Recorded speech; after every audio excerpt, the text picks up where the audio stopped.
Okay, we is live. Hello, welcome to another day of Naruto goodness, where we are gonna crack straight into the roll call because I've got one less things. Cup of tea, lovingly prepared by my boy, half-filled cup of water, and another full cup of water. And that is the roll call for today. Short and sweet, super simple, but that is what we done. That is what we do down here. And I'm just thinking.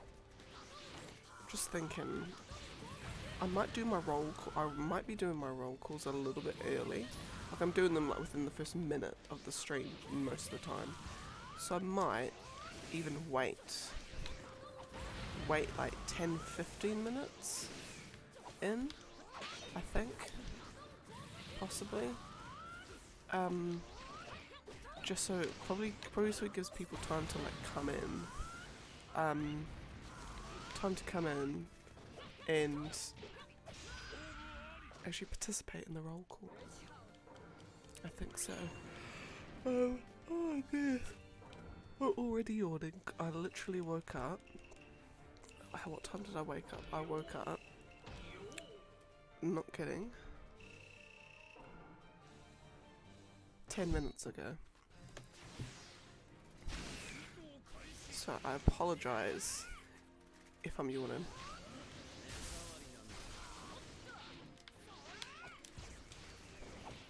Abito's gonna be a punk today.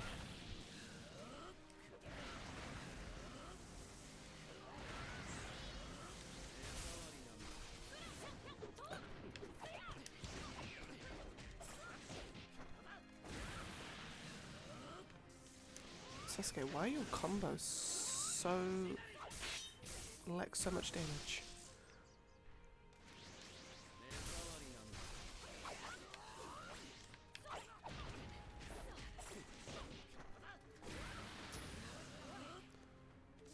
Like every character has their thing that they do the most damage in.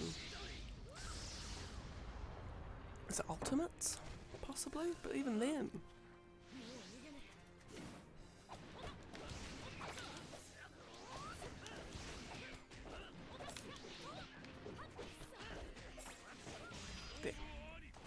Right. Well, anyway, 2 fights down, and we got many more to go. Now for today, I'm curious to see if there's a unique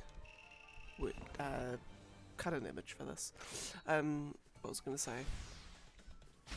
Today, my goal in terms of fights to get through. I mean, we actually managed to recover last time. I ended up doing an extra fight that I didn't need to, which ended up slowing things down quite. Wasn't actually too dramatic. But I could have got 2 more fights in if I hadn't. And actually, I also had a work meeting like straight after. So I couldn't, I mean I could have done a few more, but I didn't have the luxury of doing so.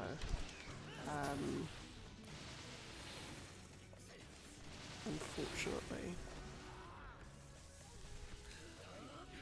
Okay.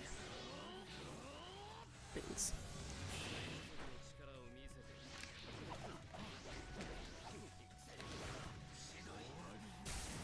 Oh, did I get him? Got him. Lovely. No, it doesn't. Right, well, but then will it be the reverse? Because sometimes the reverse is true. Like Orochimaru won't have one. He'll have one for an older Sasuke, but not the younger one. He might actually do Fireball. But vice versa, that will be the case. Possibly. Oh my goodness. Anyway.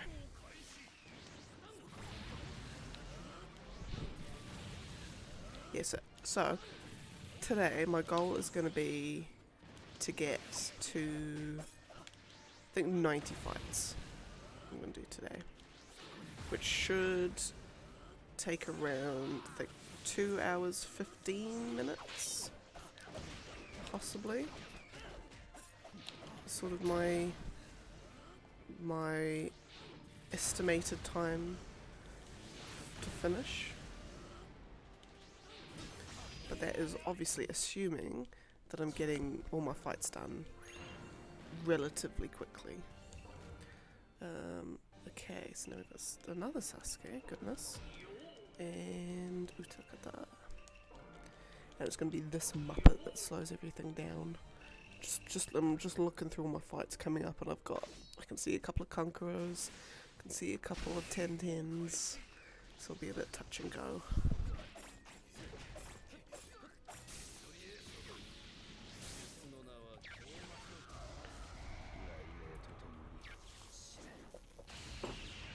Oh, I might actually do another one of those.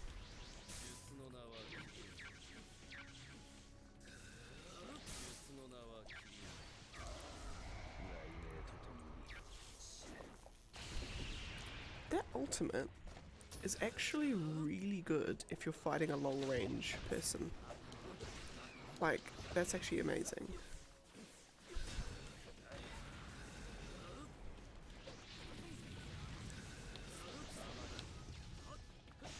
Oh yeah, got him.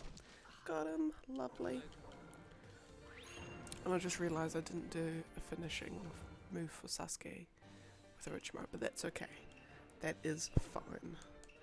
Right, we're not bubbling, we are water dragoning.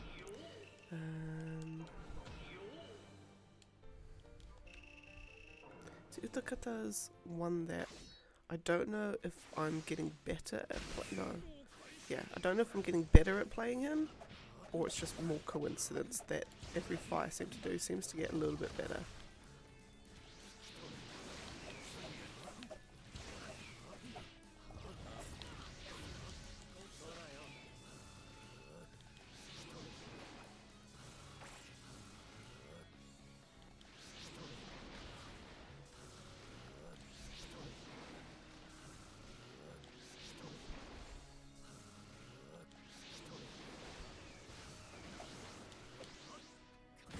Oh, beans.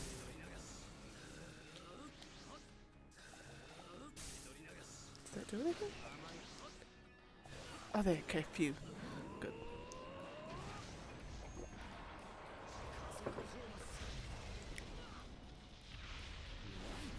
I'm just really curious as to why it's called freight bubbles. That would be the greatest mystery of the day, is the naming of some of these. Freight bubbles. What does that mean? Like, I'm just thinking freight trains. Like, what does it mean? It obviously means something.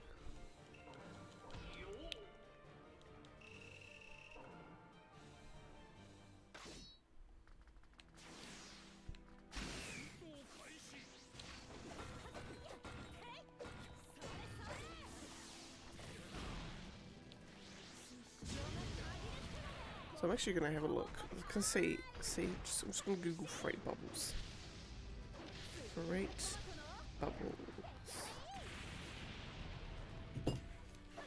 Nick Minute, it's like a full-on, just, it's a thing. A freight bundle bubble.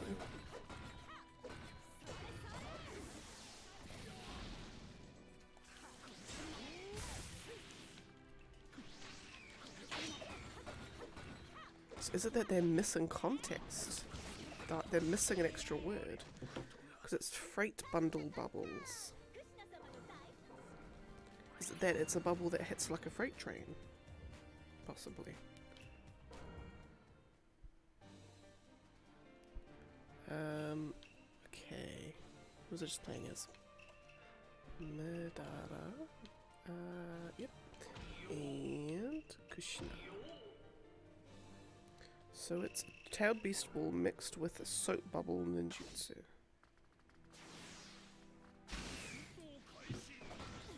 And it looks like on Narutopedia it's only giving me stuff from Storm games.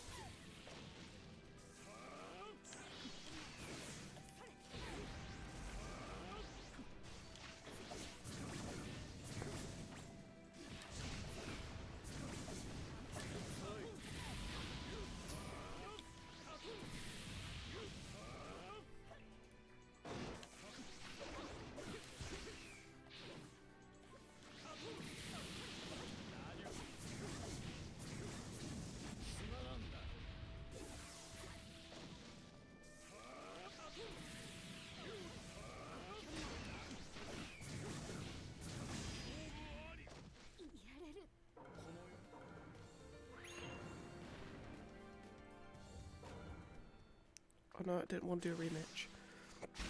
Okay, now we've got Kabuto Sage mode and Hashirama.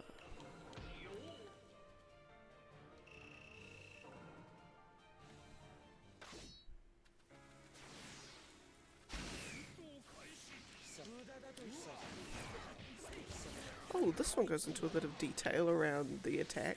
So it says that due to the fluidity caused by the addition of the acidic slime, basically the alkalinity of the ball means that if you try and catch it, it's got chemical burn, you get chemical burns, and it can burn through flesh. That is so crazy.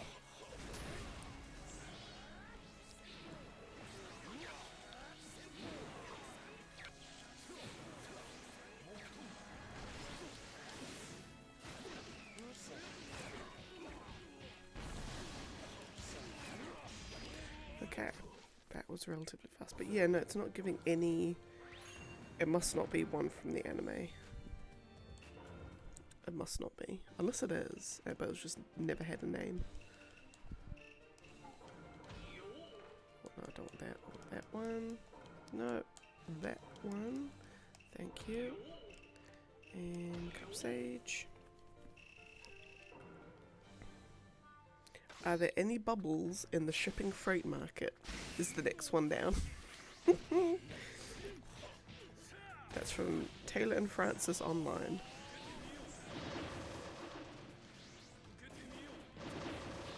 So the mystery still stands as to why it's called freight bubbles. I'm just wondering if it's a translation error.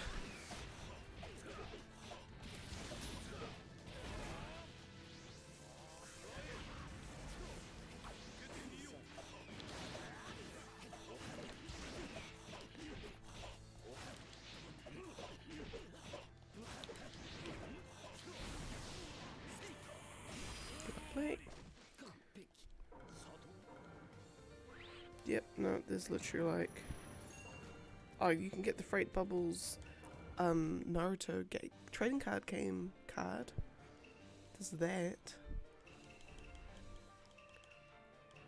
Yeah, so I mean I wouldn't be so bold as to put out a bounty. But if someone can bloody just tell me why it's called freight bubbles. Just why that word in particular.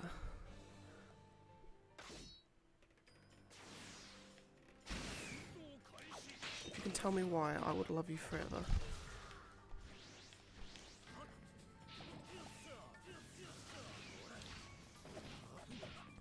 Right, this is going to be a muppet of a fight, isn't it?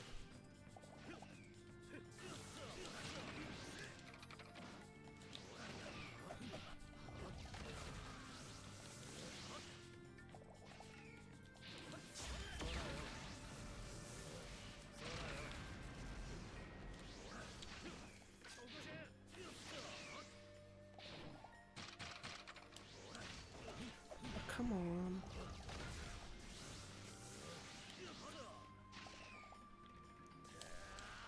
Come on. I mean, I'm not in any danger of losing.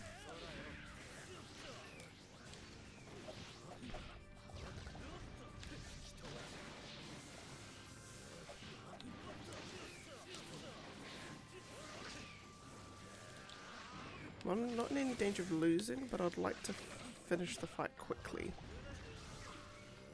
So I'll finish it now with this combo. Okay, that's fine. The real thing is now going to come now. Because I'm just thinking... No, not thinking. I'm just looking down my list. So after this, I'm just thinking the next Conqueror is way down when I get to the 21. When I've got 6, 5, 2, 1 fights left to go. Oh, this is going to be a muppet. Oh, this is going to be an absolute muppet of a fight.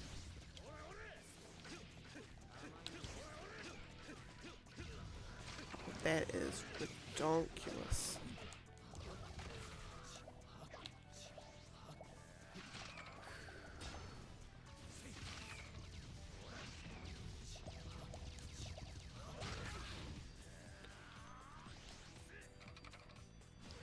all I can rely on is ultimates.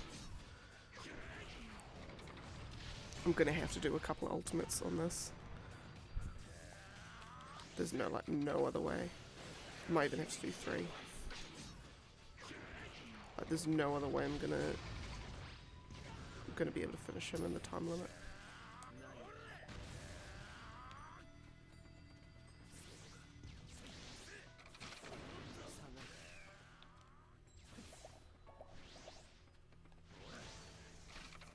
Okay.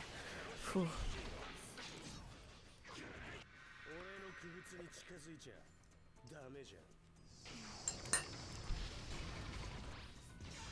Okay.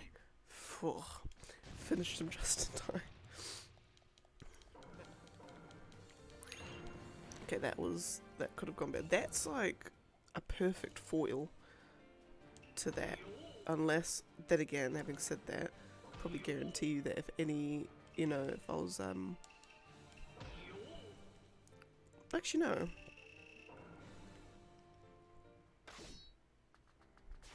If I tried that strategy with Utakata on the fight before, it would have failed miserably.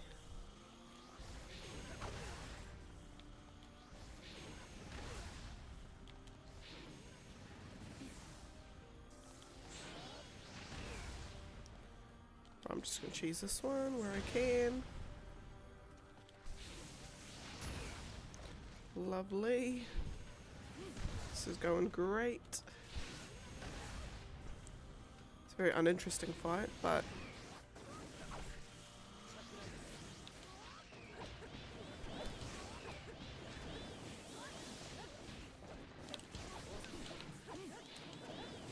there. But uninteresting, but fast.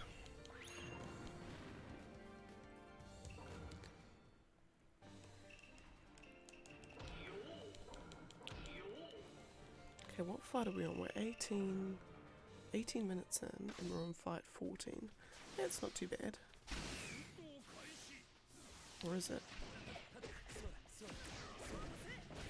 That's right, no. It's...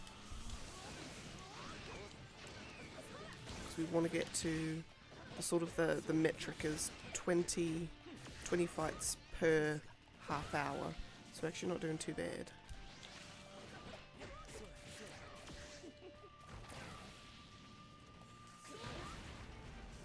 Yeah, don't try that soccer ball move on me, you muppet.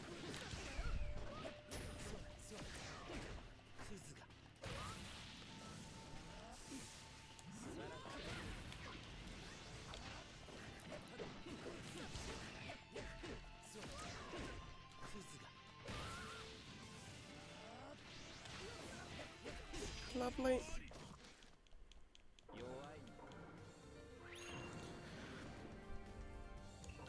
Okay. We've got Tintin and young Naruto.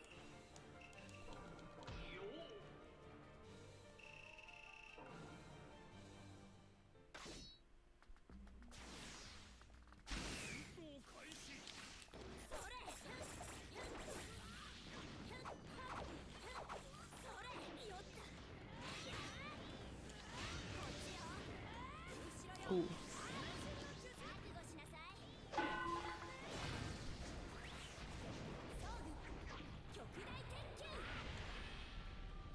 Lovely.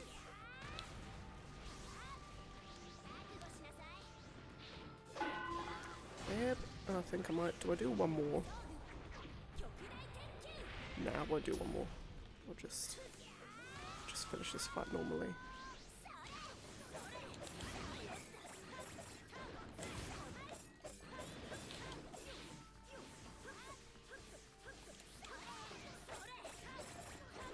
Fab. Fab and gorgeous. Okay.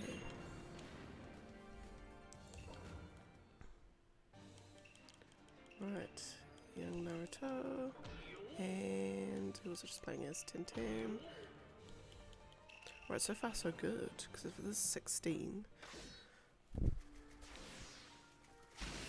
Yeah, I'll definitely get to my 20 fights in an hour. I tend to do, I think the most I've ever done is something like 24 in a half hour.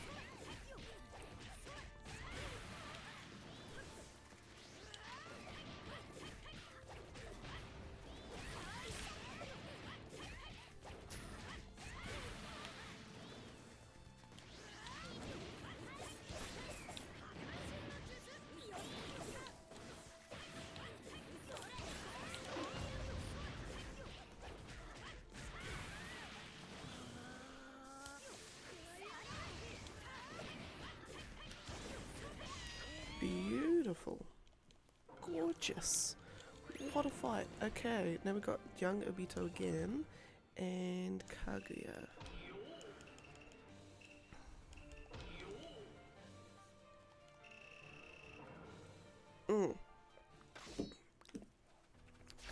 Oh my goodness.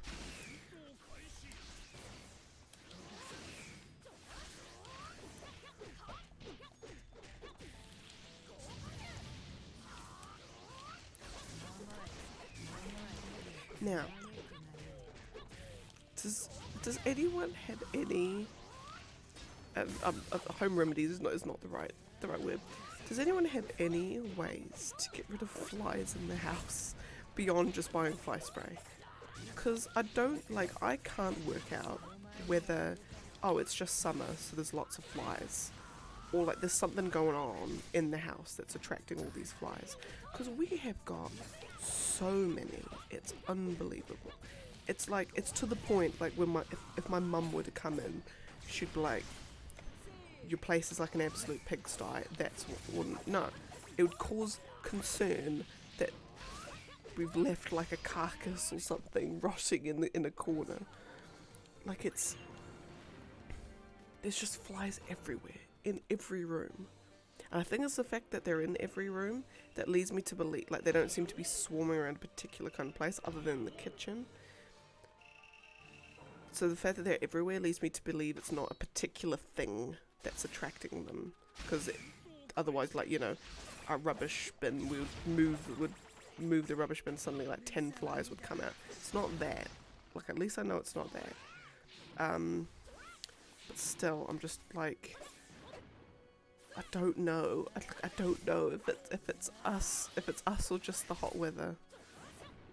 So if anyone lives in the South Island of New Zealand, or lives in a colder not like freezing, like minus 14 degrees, but if anyone lives in a colder climate, do you find you have lots of flies in the summer?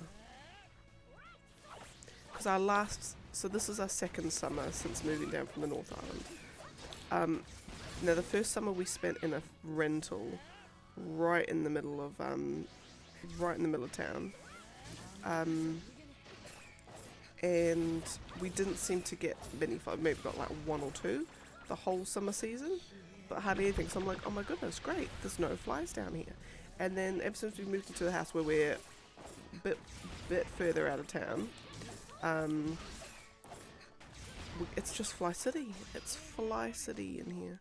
So if anyone has any tips, tricks, tidbits, wisdom to impart, be much appreciated. Because I just want to get rid of all these flies. And I mean, obviously buying fly spray is a thing that you can do. So, but like, if they know of anything else besides fly spray.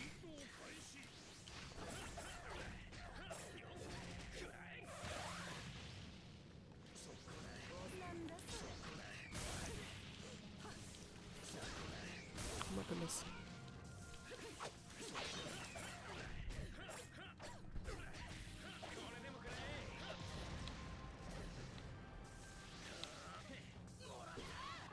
Great gun. Now this does a hell of a lot of damage, doesn't it? Yeah, ish.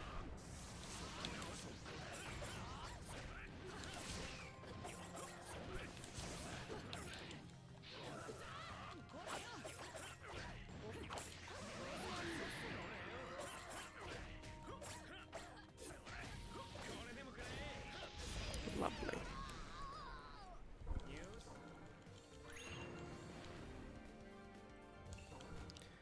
And then Karin. Now this should be fight number 20, isn't it? Yes. Fabulous! Oh my goodness, we are way ahead of schedule and I'm loving it.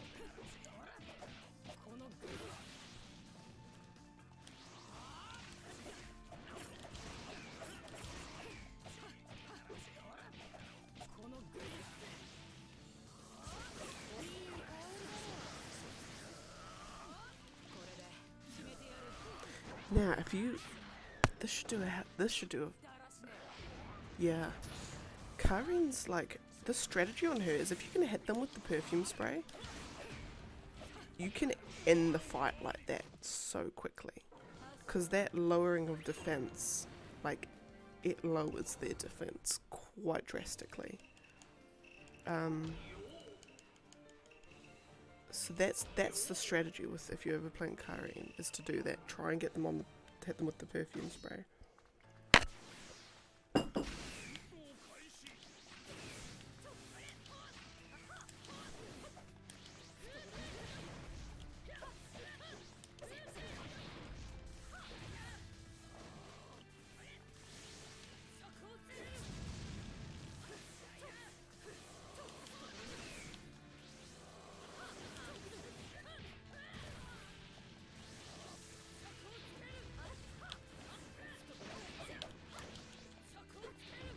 Oh, come on.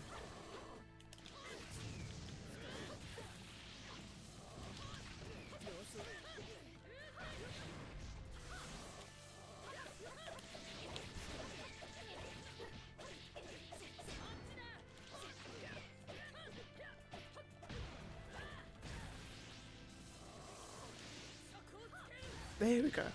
Look, I just want to hit him with the ultimate once, please. Okay.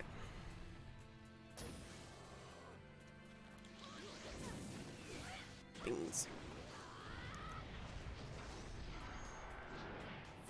Oh my god, is this going to be the one where I don't yeah, it is. Just because the finishing animations of the ultimates. Oh no, it's going to take longer than...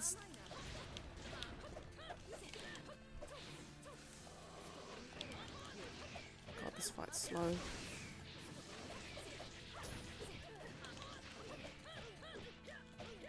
Come on, can I get it in 50? Oh, my lord.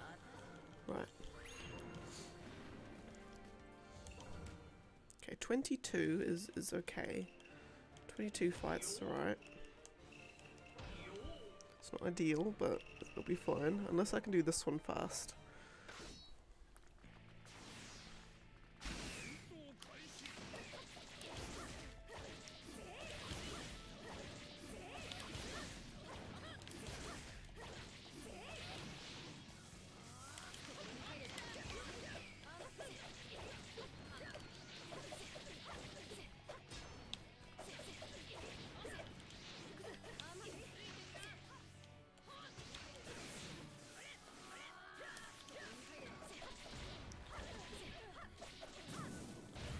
Okay. Right, we're speeding this one up. Of course, she seems to recover all of her substitutions like insanely fast. Because I'm pretty sure the computer has an advantage on that. Like, I am so certain that the computer has an advantage. I wonder if that's actually part of the difficulty settings. Is your substitution gauge recovery versus the computer's? I wouldn't be surprised.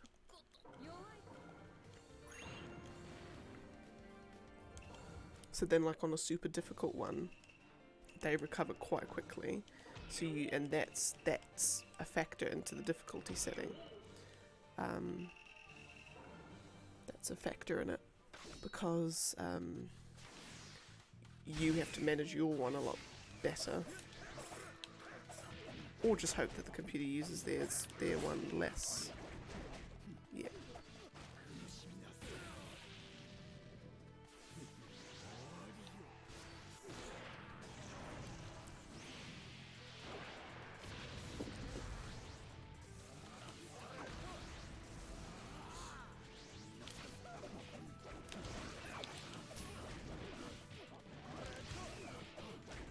Oh my goodness.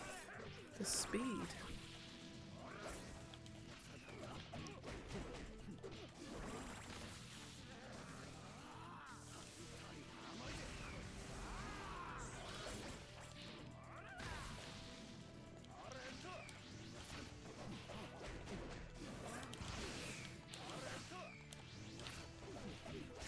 Lovely.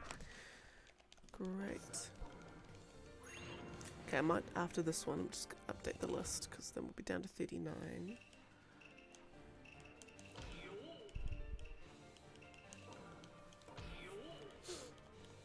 this fight is going to take longer than I would like. But I'm just going to do purely melee with Hidan.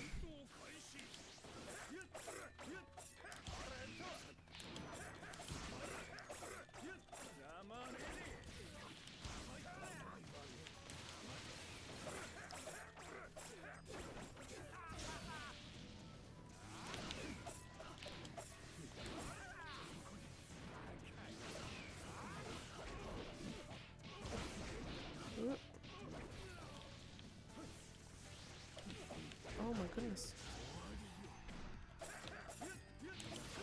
See, now I am okay. I really am dead certain, like I would bet money on it, that the substitution rate, rate of recharge is nerfed on you. I'm so certain of it.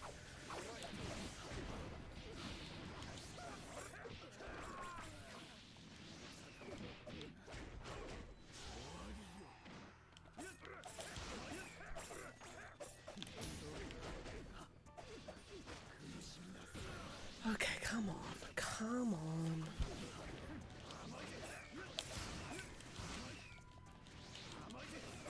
Can I please?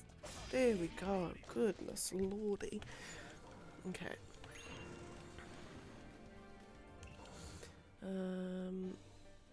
Right. Could do Lee and Madara Sage, but just gonna update the list. Where are we? 39. Go, lovely.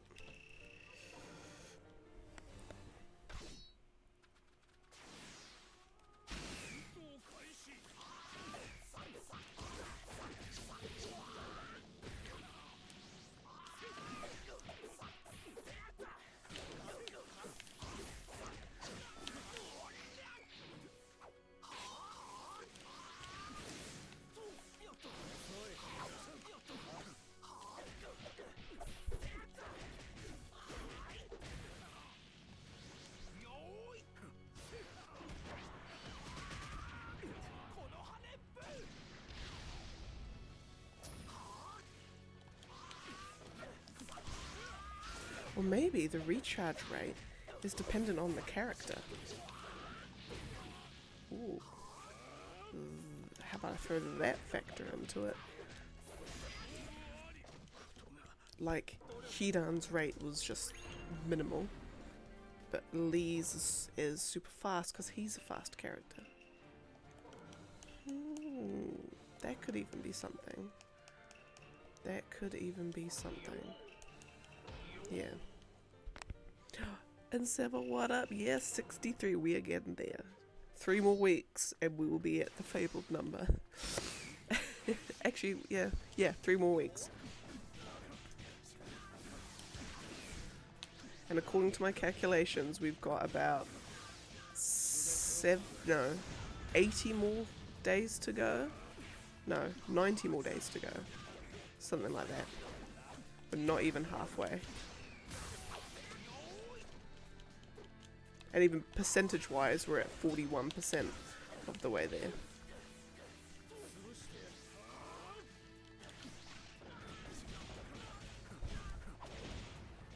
Oh my goodness. Because Valentine's Day is a Thursday, isn't it? Oh my goodness. No, it will be day 68 unless I do an extra day somewhere. Unless I do an extra day somewhere, it'll be 68 that it falls on. Oh my goodness. Now I want to make sure that it falls on that day. Oh my goodness. So that's that, and then 64, 65, 66, 67. No, 14th is a Tuesday.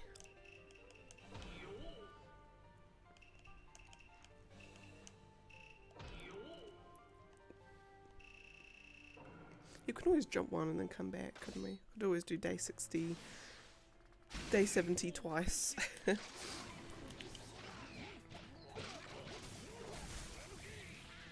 Oh my goodness, I've just done the wrong fight. Oh, I'm a muppet. Okay, 1 second. I'm just thinking, okay, I'm just gonna double check that I haven't already done this mapping before, because I was meant to do young Choji, not young Chio. Beans! I've already done this fight before. Okay, I'm gonna have to stop. I'm gonna have to pause to jump back. 1 second. 1 second. No, not free battle menu, character select. Oh my lord. Okay, let's just try that again. Third that and young Choji. There we go. That's better.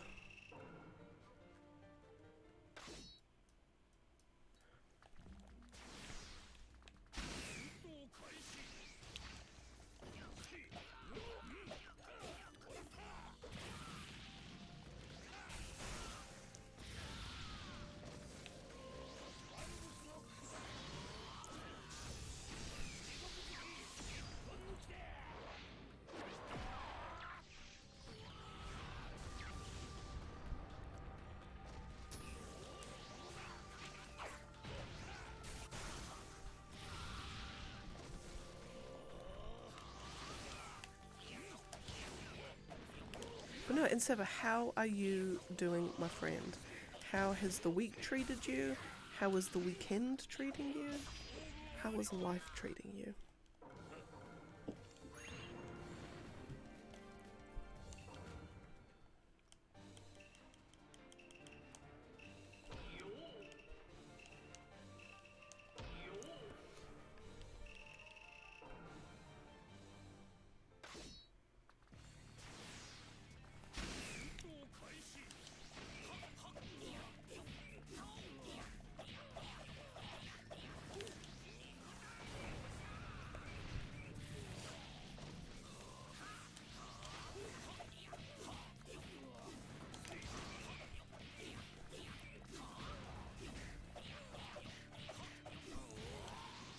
Oh, that's good. That's a good strategy to get all your life stuff out of the way first.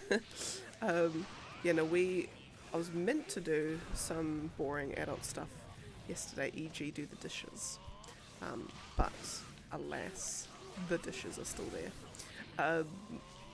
Luckily it's not much, because I've been doing the dishes far more frequently than we had in the past, so it's manageable when I do them. But yeah, no, but otherwise I'm doing well.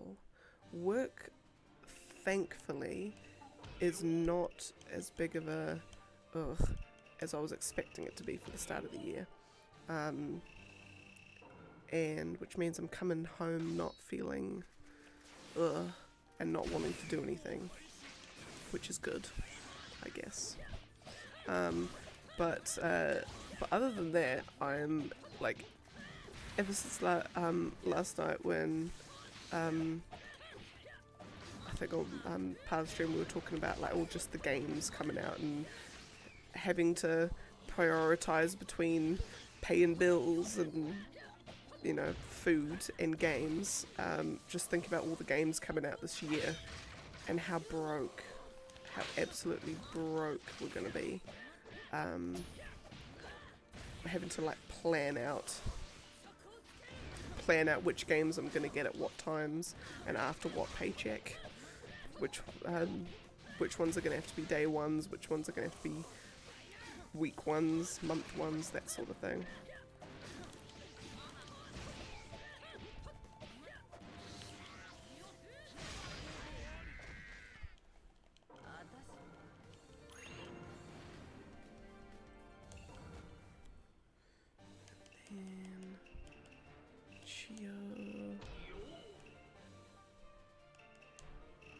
Why do I feel like I've done a fight with Chio today, but I haven't? Interesting.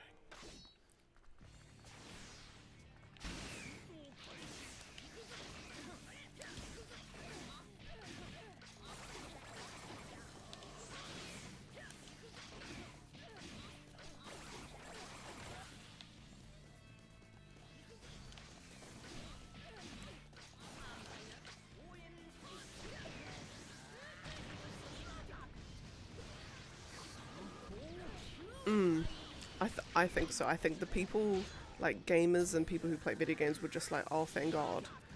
Yes, this is. I just get to do. It's just a very extended weekend. Lucky for them, my me and the boy, like, I wasn't even considered I wouldn't have been considered an essential worker. Like, my job is not essential to the business. But the pure fact that we could work remotely meant that we didn't have a lockdown. In the sense that I was homebound for the whole time, so that was that. And whereas the boy had to go to work, like it was just normal for him. Whereas I was homebound, but still had to do all the work. So I wish I was in a non-essential job. I wish so badly. I envy everyone who had like a proper lockdown.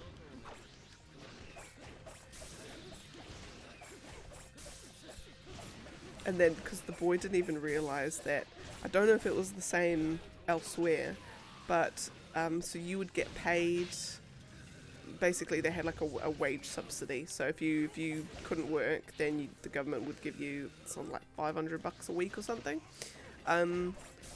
The boy didn't realise that was a thing. So then when we were at Mum and Dad's house, and Dad's talking about, oh, it's so great, just sitting on, playing games, getting paid to play video games, getting paid $500, and then the boy's just like, so what? You guys were getting paid? And Dad's like, we're getting like $500 a week. And then he's like, oh, that's BS. That is BS. Because his wage at the time is getting horrendously underpaid. Like, horrendously underpaid for his job. So he wasn't getting much more than that anyway. So yeah, he was having to go to work every single day.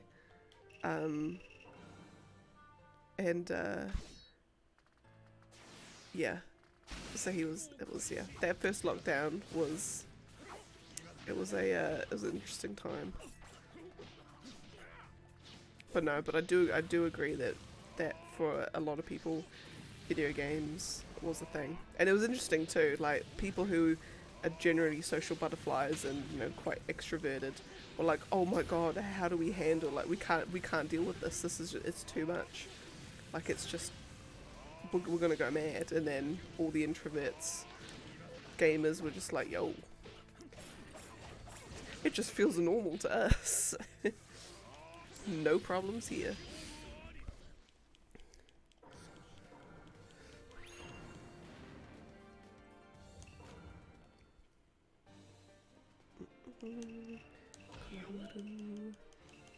And food. Is it 541? 533. Oh, beans! I'm thinking I need to be way further than I am. Anyway, yeah, but it would have been fantastic. I think because what my family, was it the lockdown? I think it was the lockdown. Because my family's natural quizzes. We will go to any and all quizzes. Give us a trivia game, we is there. We is aiming to win. So we ended up doing quite a lot of quiz stuff. So I think it was practically every week at one point.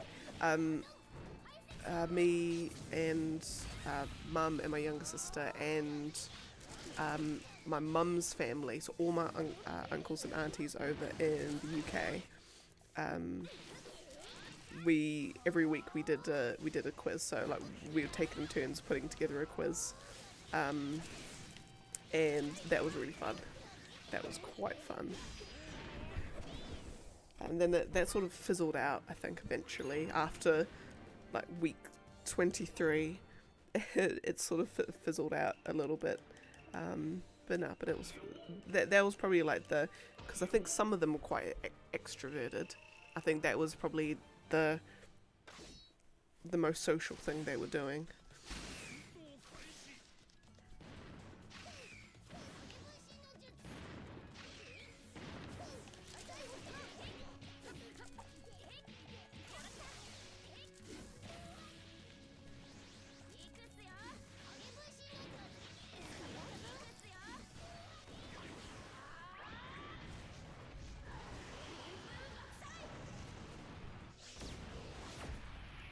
But the other thing too that was interesting, and I think it sets a great precedent for creative projects, I guess, is the amount of games and even films and everything that came out of lockdown.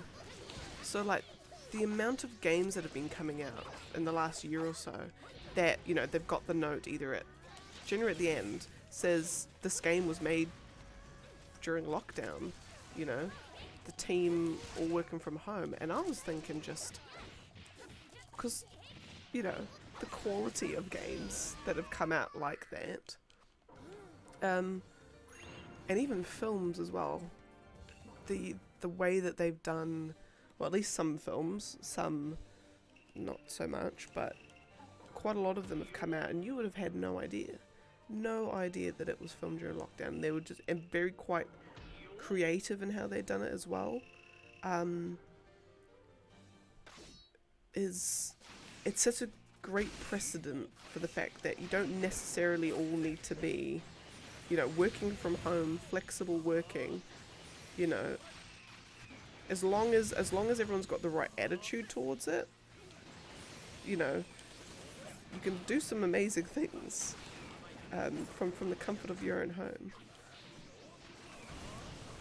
I think a lot of people, you know, and this is interesting coming from me as well, but like a lot of people, a lot of businesses and business executives think that, oh my god, if the team is not working from, you know, is not in the office, then they're slacking off, they're not producing quality work, it's all blah blah blah blah. And look, they may be true. That may be true for some people. I, for one, am not efficient working from home. I get distracted so easily, like ridiculously easily. I have like 12 cups of tea just because the kettle's right there. So I know I don't work at my best self when I'm at home, but a lot of people do.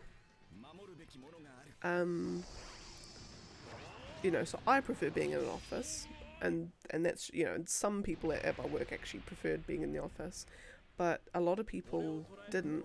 Oh, Shredder Jr., thank you so much for the follow.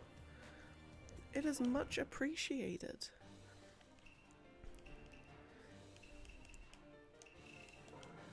How is you? But yeah. So I'm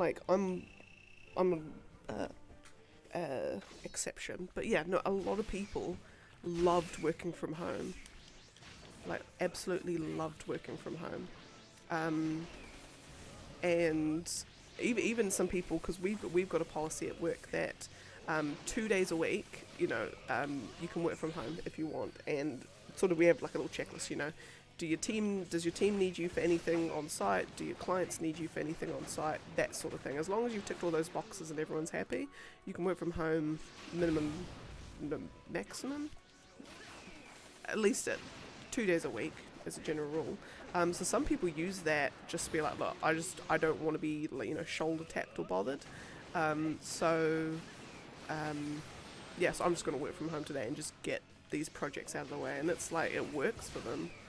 And I'm lucky that I'm at a business that supports that, but a lot of other people, like the managers, wouldn't be caught dead telling people to work from home, which I think just the world has proven that you can do that. Like, you can work from home. You know, and obviously some jobs you can't. That's just, you know, manufacturing jobs you can't. But, and you know, that's that. But generally, you can do that. Well, I'm just gonna quickly think, because I've noticed that my latest follower thing is not updating, and I need it to update. Because I need to open. There's a thing I need to keep opening up. I'm very, what's the word? Technologically illiterate, which is strange coming from someone in IT. But anyway, but no, there we are. It's updated. Fab.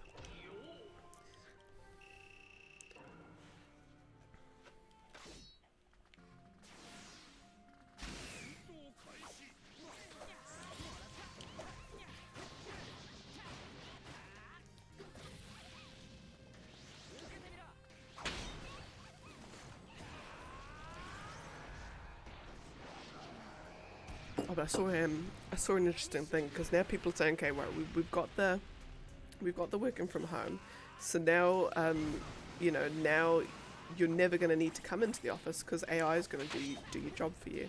And I remember seeing like a interesting thing. I think it's one of those memes that you see on the internet, but it's like the future that like TV shows and films and things, the future that they showed was of AI and robots doing all of the sort of menial labor tasks to free up people to do the creative things, the arts and the music and the creative innovation. Whereas in reality, they've got AI doing all the creative innovation, like the AI art thing recently, and that. So it frees up people to do all the menial labor tasks. And I'm thinking, oh god. When you look at it, you're like, yeah, that's about right. But then it's actually coming from both sides as well. You've got the, and this obviously isn't true for a lot of things, but you've got robots automating a lot of things, manual process things, but then you've also got the AI art as well. So it's kind of coming in from both sides. So it's going to squeeze humans into middle management essentially.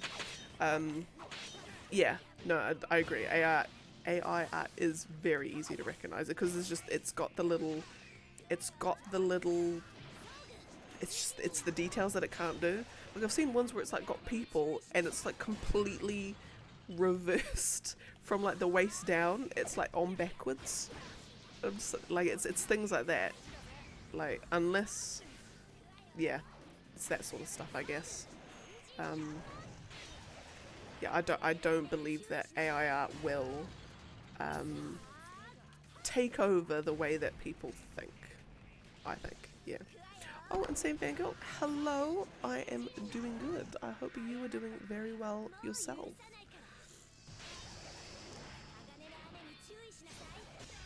I'm living life as always.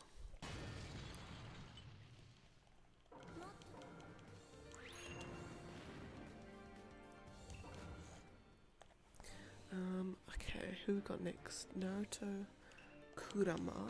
No, I don't want that one. Oh my goodness, there we go. Sometimes I need to pick jutsu that aren't going to take a long time for the animation to get off.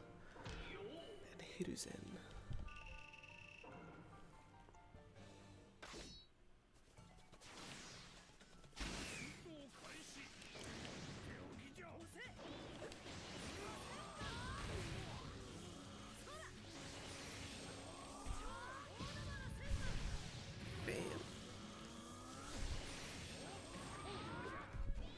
Oh, yeah, I know exactly what you mean.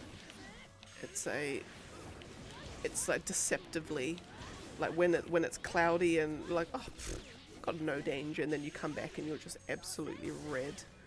I know exactly what you mean.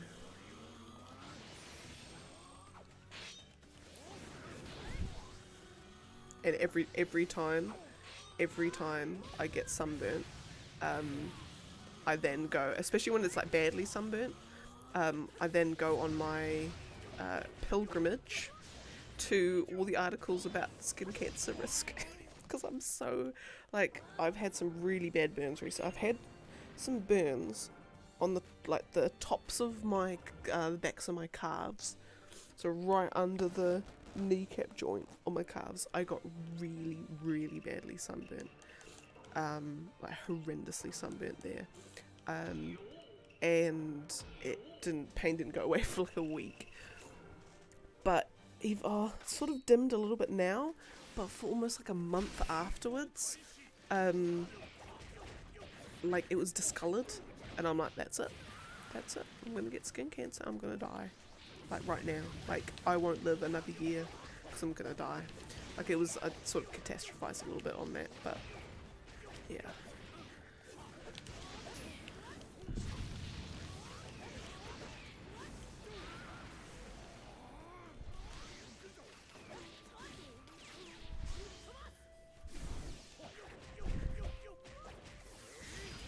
Beautiful. Oh my goodness, that was a great fight.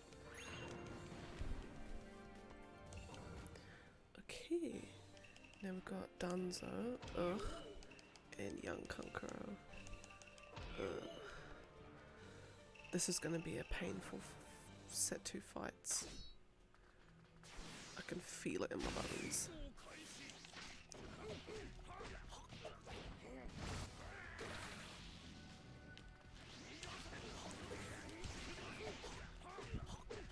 Oh, actually no, this fight's not gonna be painful, but the next one is gonna be painful.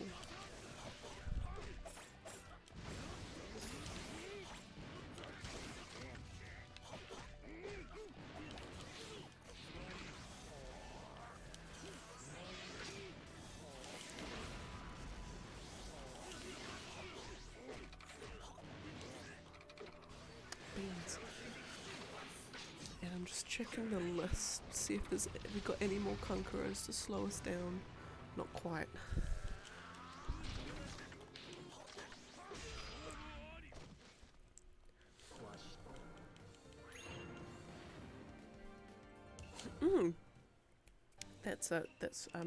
So we were having a discussion at work around, I can't even remember how it started, but basically we're talking about like subtitles in TV shows and films and things, and how a couple of people at work can't watch anything with subtitles, but then at the same time they don't want to watch anything that's dubbed either. So I'm like, well, that just reduces everything you watch down to anything that's in English. And they're like, yeah, pretty much. They don't watch anything that, oh my lord, they don't watch anything that's not English voiced. But then we're talking about how oftentimes the Netflix dubbing is so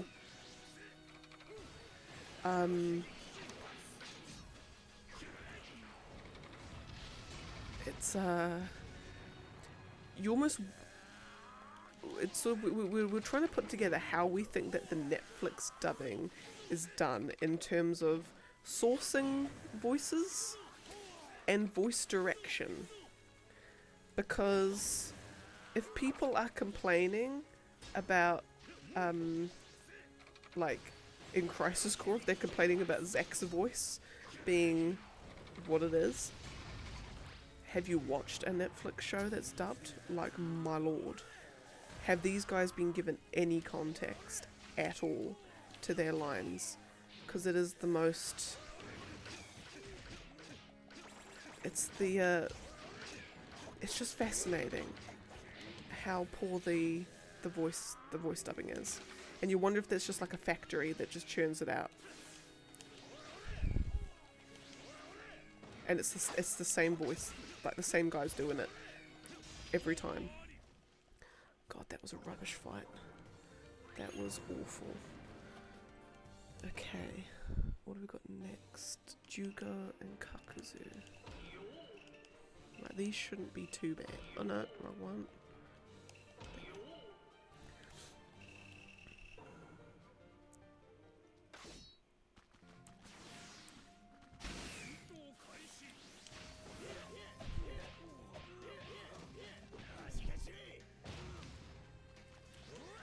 Yeah, I actually prefer watching things with subtitles. Like I can read the subtitles quite fast, so it's not like I'm missing out on anything that's going on the screen. But like sometimes I can't make out what they're saying, or I completely mishear. Like I've got a really bad habit of mishearing words, and I don't know. I think it's because I'm going partly deaf, probably. But yeah, and then sometimes I'm like, when I see the subtitles, I'm like, oh, that's what they were saying.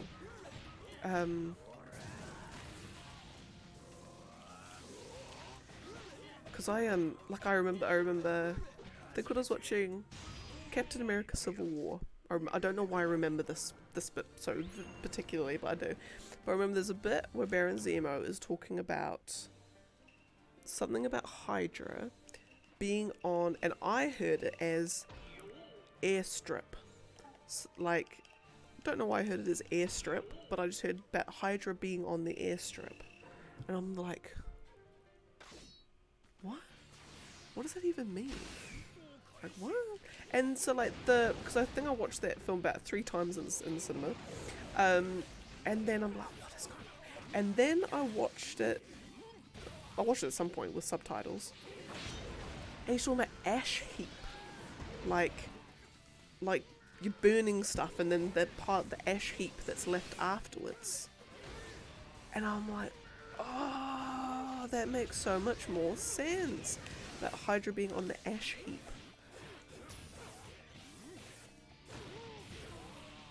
And if I hadn't had subtitles, I would have been mishearing that line the entire time.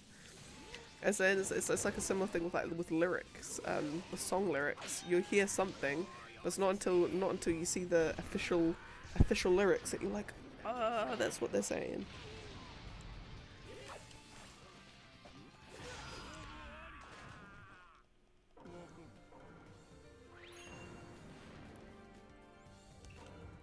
But that being said, I do know that the one downside to subtitles is, because it doesn't display the words at the time that someone's saying it, it reveals things before the characters have a chance to reveal it. So like dramatic pauses and everything are completely lost when you have subtitles. Like there's no such thing as a dramatic pause for effect before you reveal something like, you know, mind-blowing or, you know, dramatic plot twist. You don't get that. That would be the one downside I can see.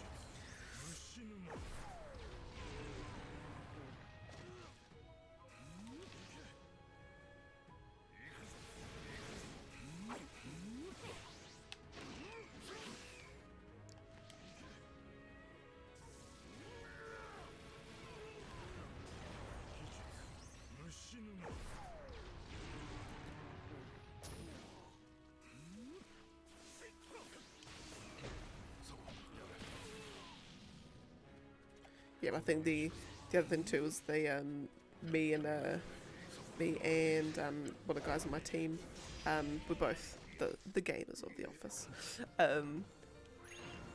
We're both in agreement that we tend to have subtitles on foreign voiced things just because it's just better rather than, like, sometimes you can get, rarely, but sometimes you can get English voice acting that's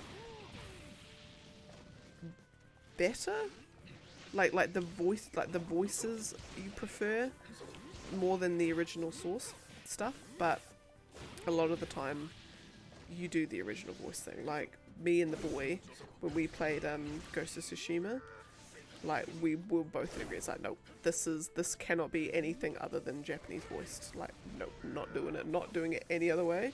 And we are so glad we did, because it was top notch, that game. Like, if you haven't played Ghost of Tsushima and you are, do not play it in English voice. And that's not to say that the English voice is bad, because English, I think my dad played it with that, and the voice is quite good. Like it's not bad at all. But having it in Japanese is the true experience. Choji and Gara.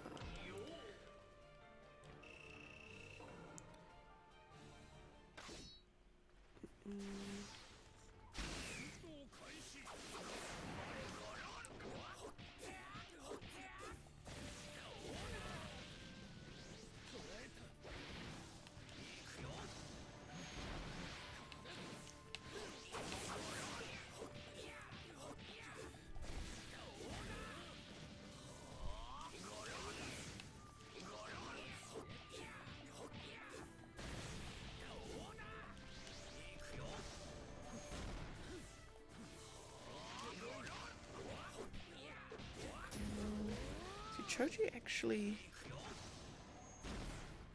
actually does quite a lot of damage with his normal melee combo.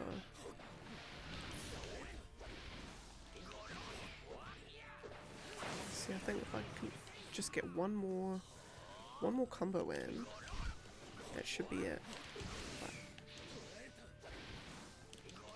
Right now. Lovely. Lovely jubbly. Oh, I've just realised I've done the... Oh my lordy, I've done the wrong fight again. Oh my goodness. Okay, 1 second. I just need to check that I haven't done this matchup before. Oh my goodness, I'm such a nub. Please, please, please say I haven't done it. Oh, beans, and I've done it before. For goodness Christ. I was meant to do young Gara. Oh my lord. And I can't say it's too early in the morning because it's 10:30.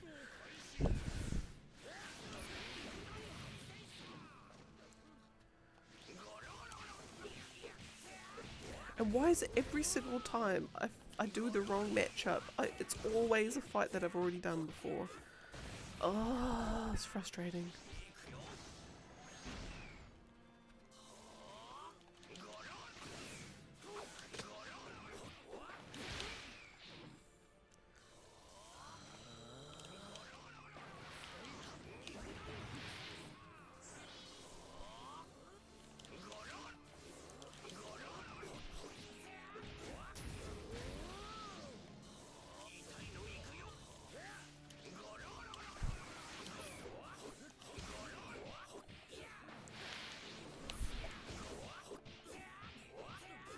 And bam, okay, right.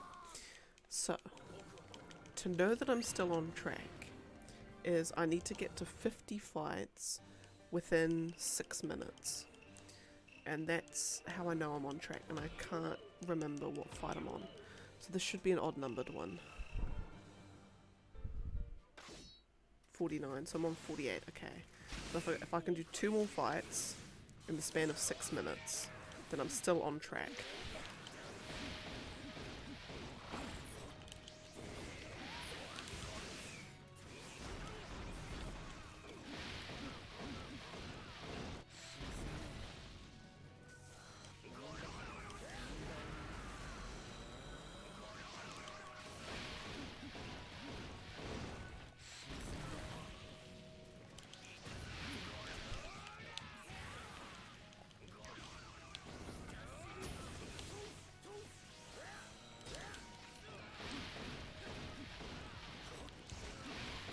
Should be fine.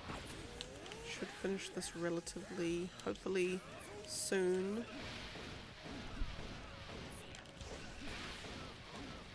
Okay, right. So now I've got to do Kaguya and Roshi in the span of 5 minutes, which I should be fine with.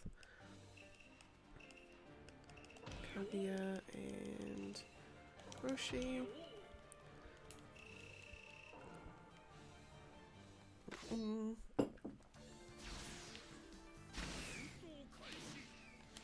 I might need by the time I'm like 30, which is not long away. Oh my god, it's not long away.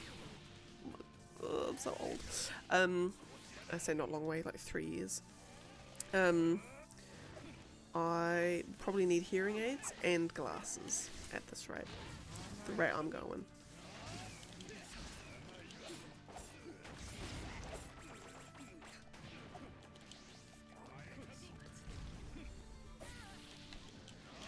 And this fight is just going swimmingly.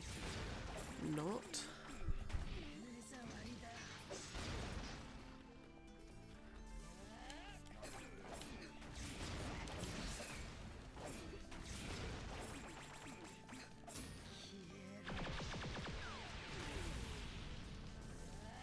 If I could just get an ultimate in, that would be lovely.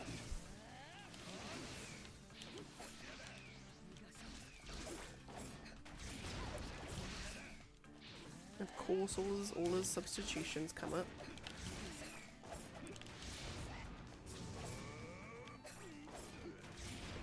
Oh my lord. Right, please, there we go.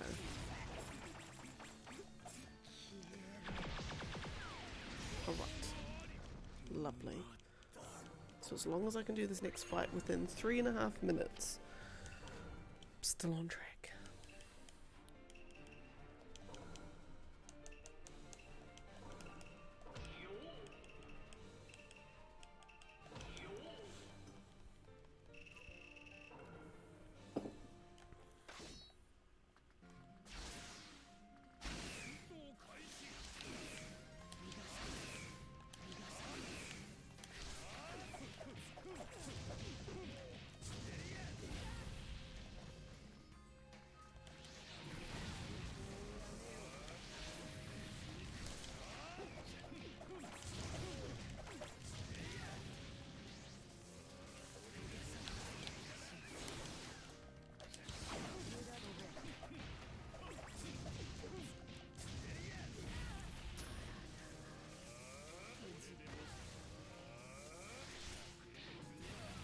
Come on.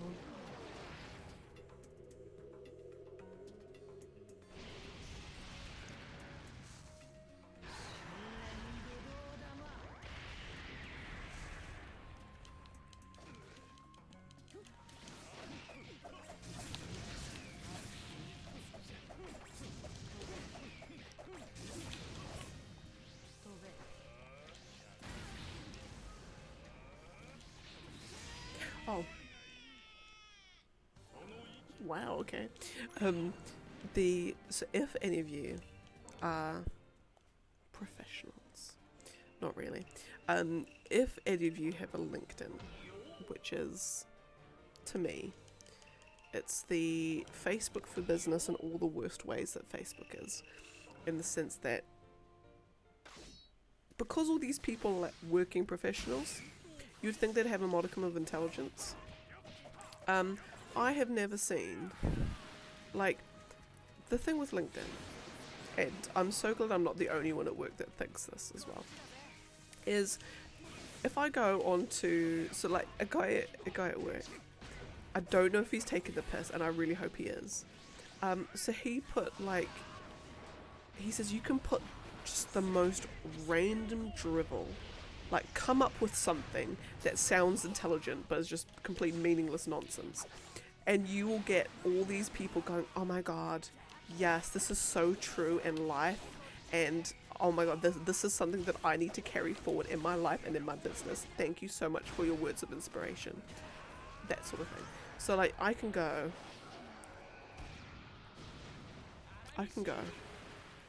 I may have 6,511 fights to go on my Naruto list. But in life, I only have one fight. And that's with myself.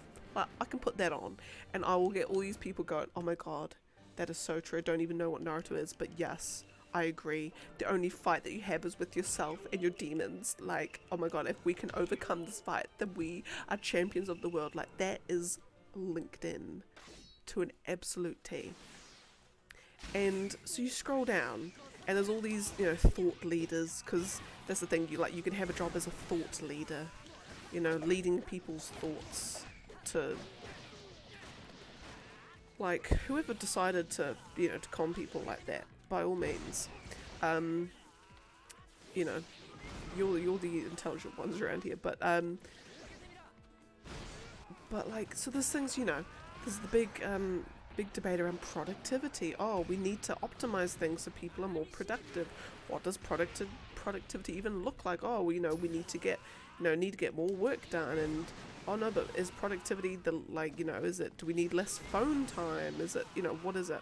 So then I saw a thing from a thought leader, a tweet, because they do a tweet and then they just take a picture of their tweet and then post that as another post on LinkedIn. And it was all like, we need to stop thinking of productivity as, it was something like, stop worrying about productivity. We need to be putting out quality stuff, not lots of stuff. And then, of course, to all the business leaders around the world, they're now stuck because they think, well, but me as a business owner, I need my team to be, they need to be productive. They need to be nothing but productive. I need to fire them if they're not productive. Then if they're not hitting their targets, then they're not productive and I need to let them go. But then at the same time, they're also stuck because but this thought leader that leads my thoughts, and I respect and I listen to everything they say, without critically thinking about anything. They've said this, which must mean that they're right, and that means I'm wrong. But then how can it, and it completely conflicts with their feelings and their thoughts, and then they don't know what to do. Like they said, but I need to agree with him. But deep within my soul, I don't agree with them. But I can't say that I don't agree with them because then I'm being negative. And they put themselves into these binds, and it's just the funniest thing. It is the funniest thing to watch, because it's so vapid. Sometimes it's even worse than Facebook. Sometimes you're on there and I'm like, no.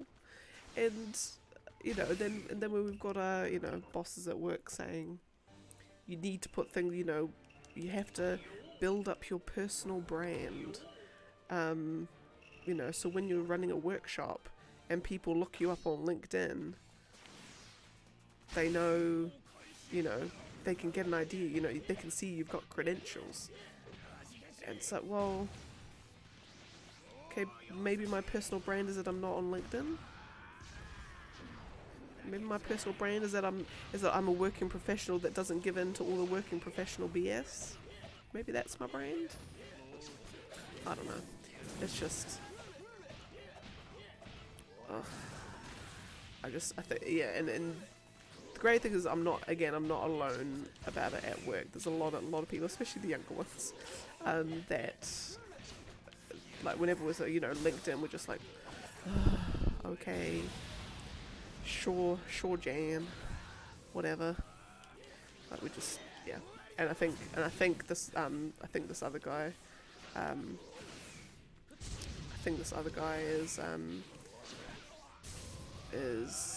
think he just intentionally just puts the most random stuff on there, just to prove that you can put anything up on there, and it's inspirational. #inspiration.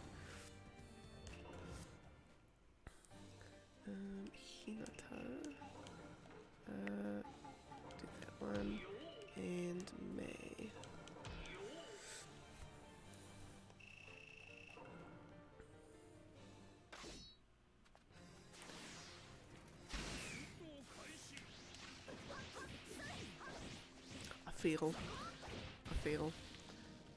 I would have started streaming about an hour earlier, but where I woke up at 8 o'clock. I woke up naturally at 8 o'clock, which is a miracle. And then I made the mistake of closing my eyes again. And then 8:56, I woke up. Yeah, I can't do it. But apparently I've been looking up a whole bunch of stuff around sleep, just to try and help me get to sleep better. Or get to sleep and have better sleeps. They were saying something like the reason why you feel groggy in the morning, is your body. What's it? Don't know. It's your body, like, basically needs to get rid of a particular kind of chemical or something that helps it be sleepy. But in that process where it's trying to get rid of it, or like when you wake up, that's when it starts the process.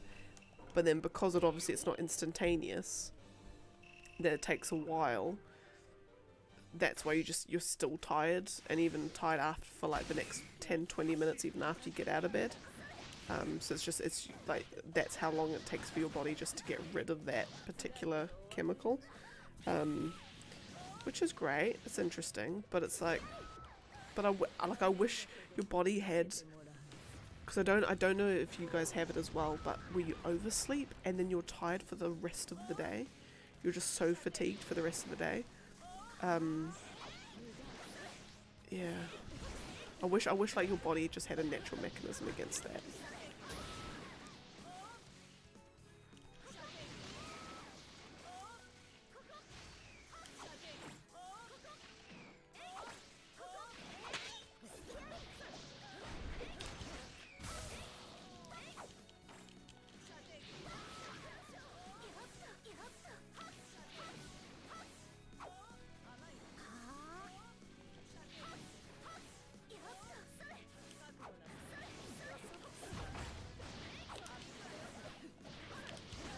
There we go. Right. Then we've got Jiraiya and Chio.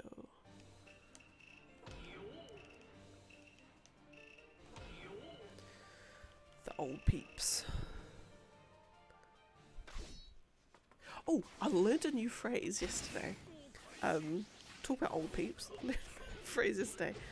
I was watching, so I watch Red Letter Media, they do film stuff. And they were talking about, in like the last 2 years, so this video came out about a year ago, so obviously developments have shed some light on things.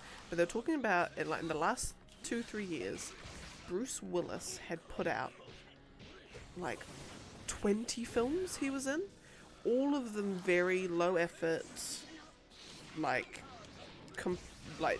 completely unoriginal stories, very just thrown together in a weekend kind of thing, and filmed very oddly in the sense that like a lot of his lines, it's as if he's had no context to them, so he's just saying things, like saying lines but not reacting to anything, and yeah. So anyway, but they're talking about I think the video was just about the Bruce Willis films, and this was before his diagnosis.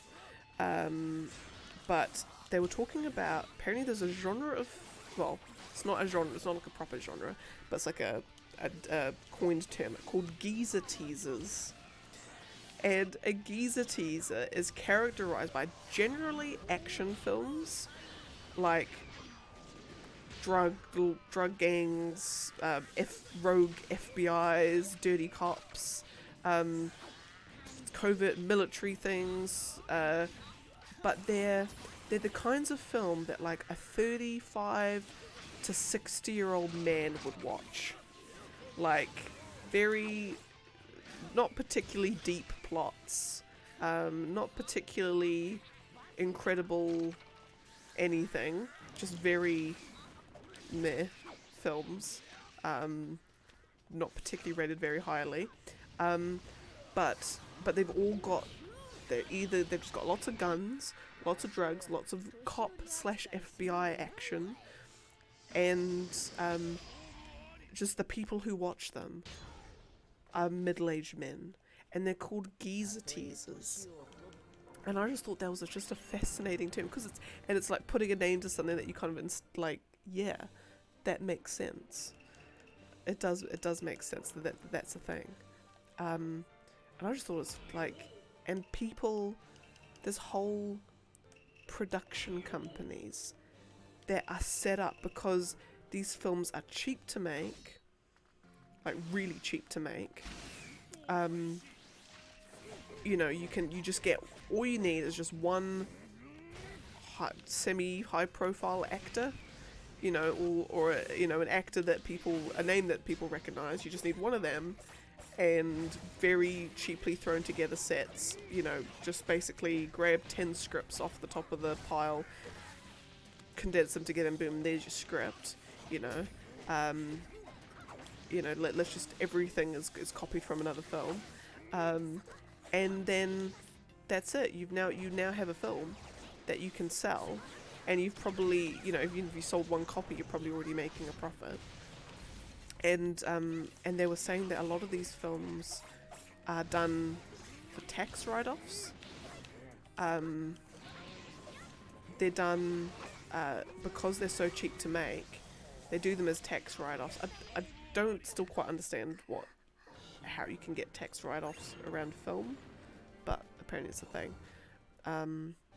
Yeah, and apparently so all of these Bruce Willis films that have been released in the last 2-3 years are that. They've just got his name. Some of them have some other like actors that you recognize and things that are actually doing a decent job. But beside that, they're all very paper thin plots. You've seen everything done a million times before. But yeah, and they're all called geezer teasers. I thought that was fascinating. Like another facet to the film industry that you have no idea is there.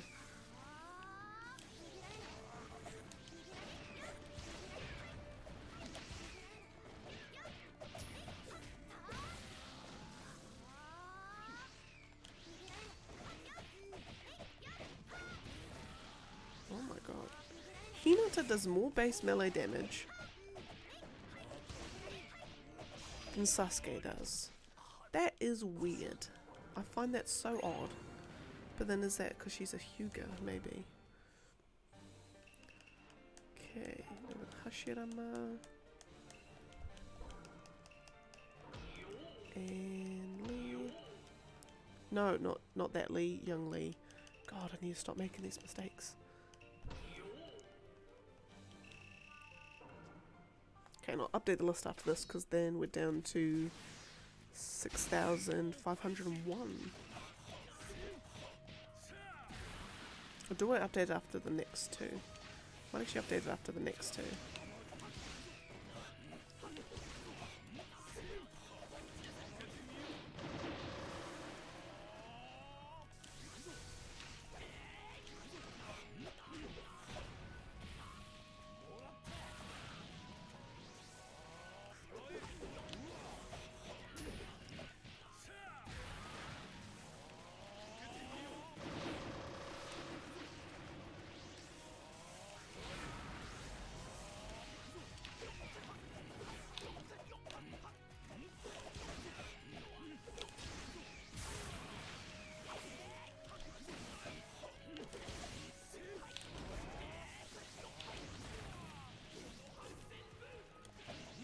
Lovely.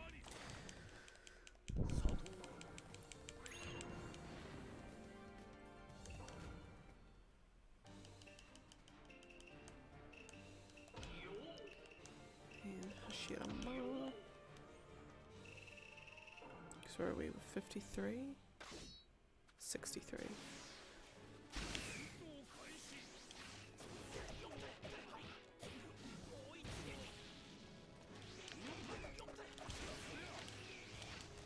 I see, once we've got to fight 91 is where we're stopping.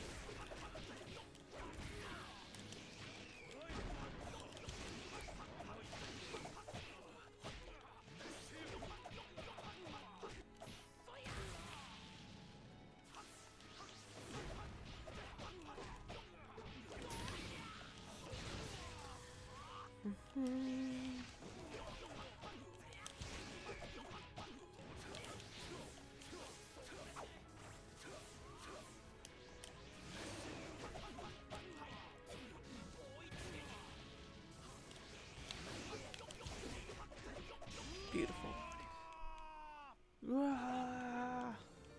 Okay. Right, updating the list. We're down to 6,501. Lovely. Jubbly. Then we've got Shisui. And Toby White Masked.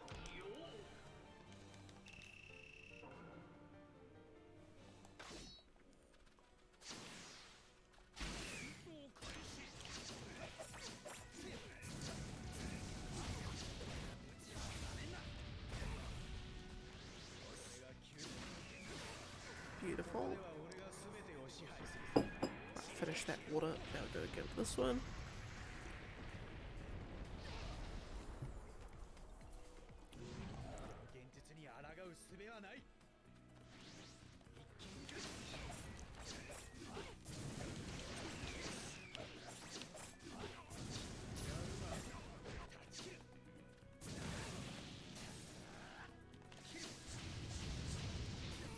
Ooh, ring out.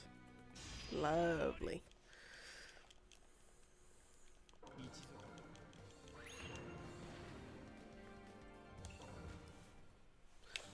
And then Toby White must.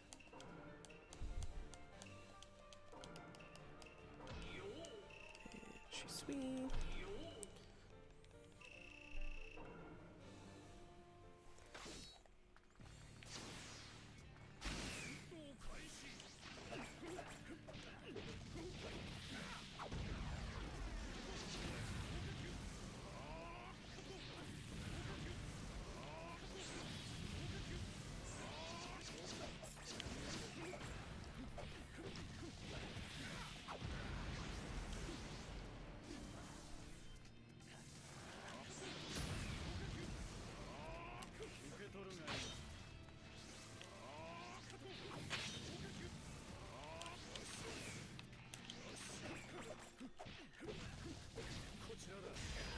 lovely. That was a... Right, okay. That was a lovely quick fight. So, we've now got normal Toby, ugh, and second Tsuchikage.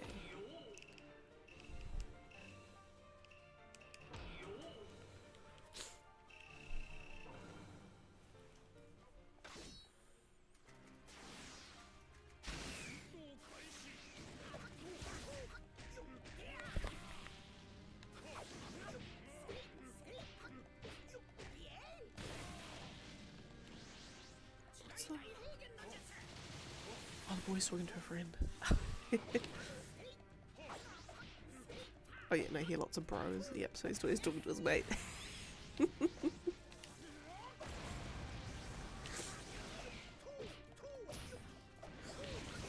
It's funny when, like, the boy, he has his voice when he talks to me, his voice when he talks to his mate, and his voice when he talks to his dad, and his voice when he talks to his mum. He's got like 5 oh no, and then he's got his voice when he's just talking to people, like just either people at work or just randoms.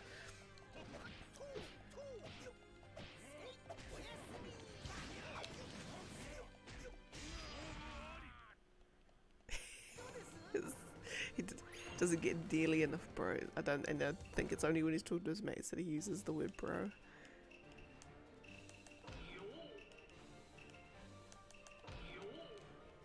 Oh, that's cute. Anyway.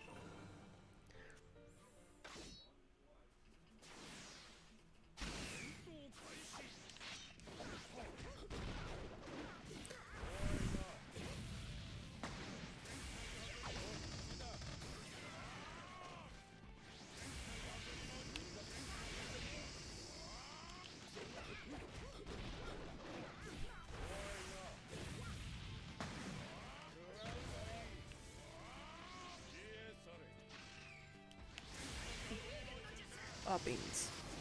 Ah.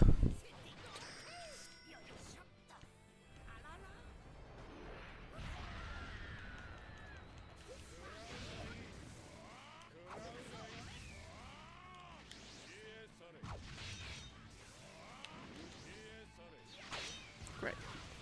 Got it.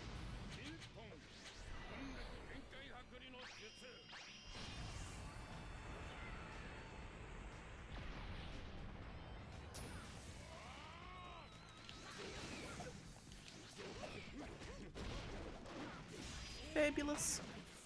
Right, now we've got Shino and Danzo.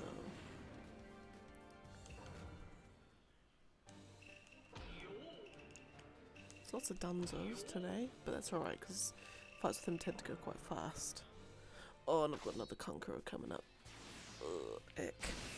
Gross.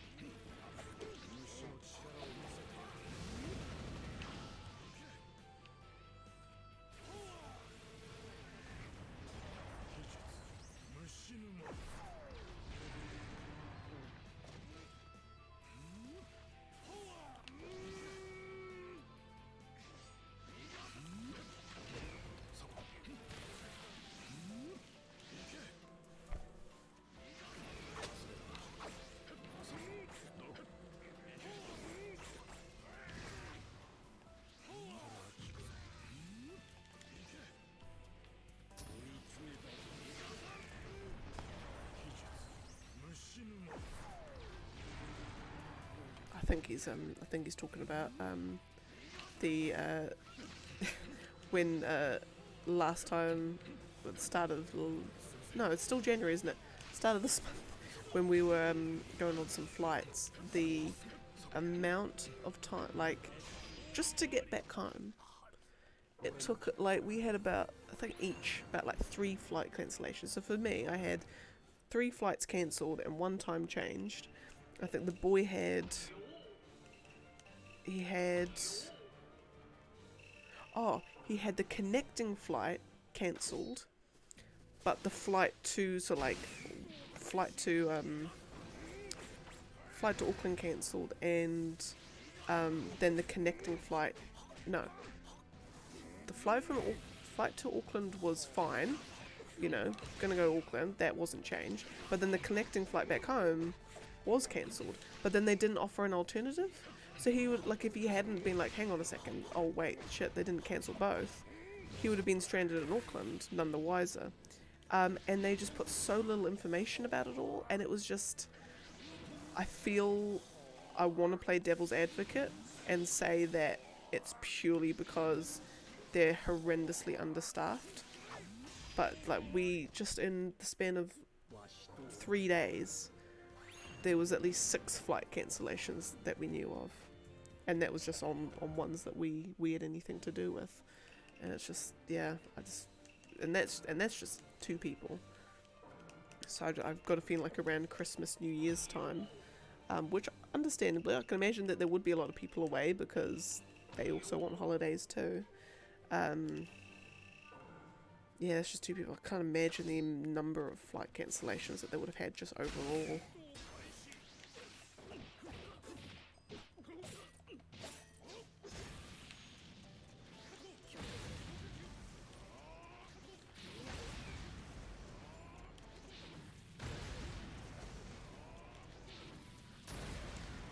I'm gonna cheese this one. Yeah, I am fully gonna cheese it. Oh my goodness, right, 2 more? 1 more.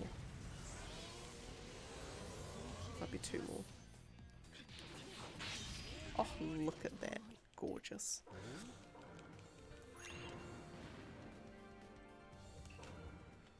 Okay. Haku and Masked Man.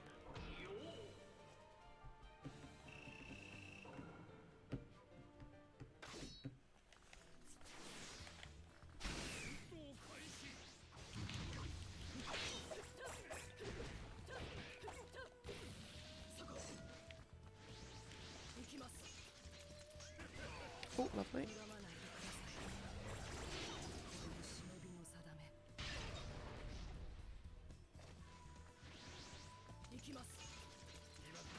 Oh, yeah, got him another one. Nice.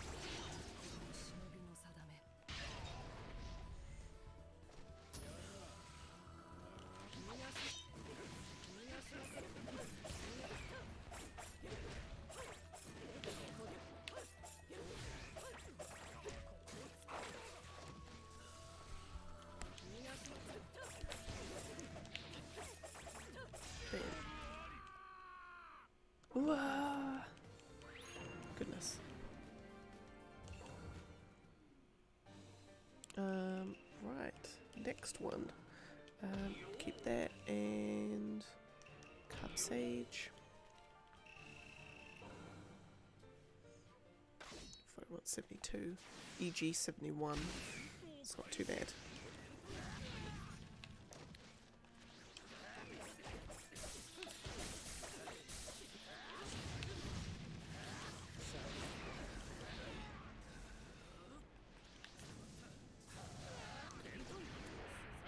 Might do 2 of these, I think. Possibly. Actually, no, I'll just do 1. Just because the animation takes so long.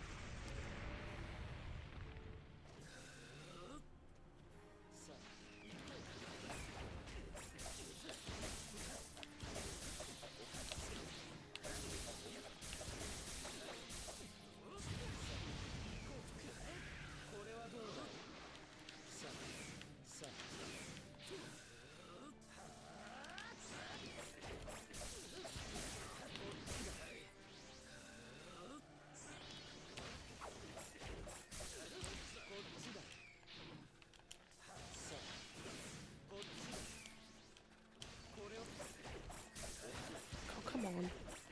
Like this. There we are. Fab. Oh my goodness.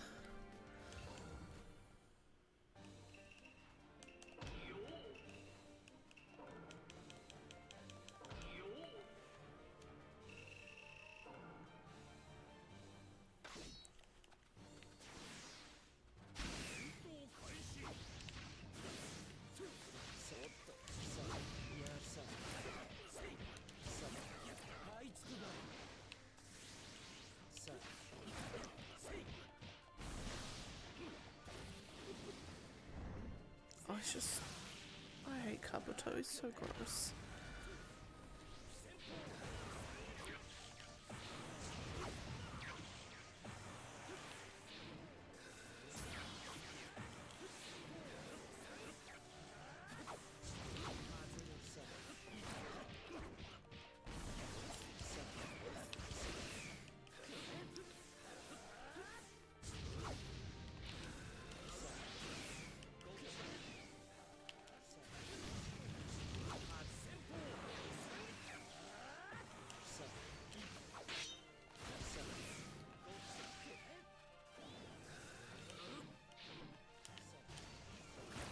Come on.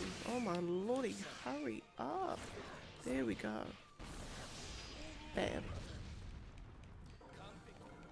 Kiba and Sakamizukage.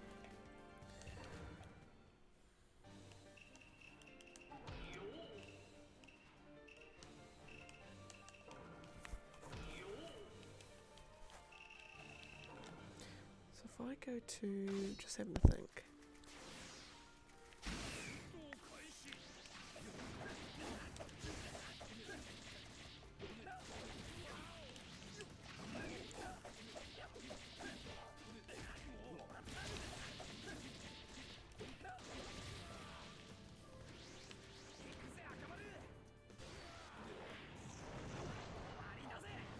Oh, now, if anyone knows, and I don't know why I was thinking about it the other night.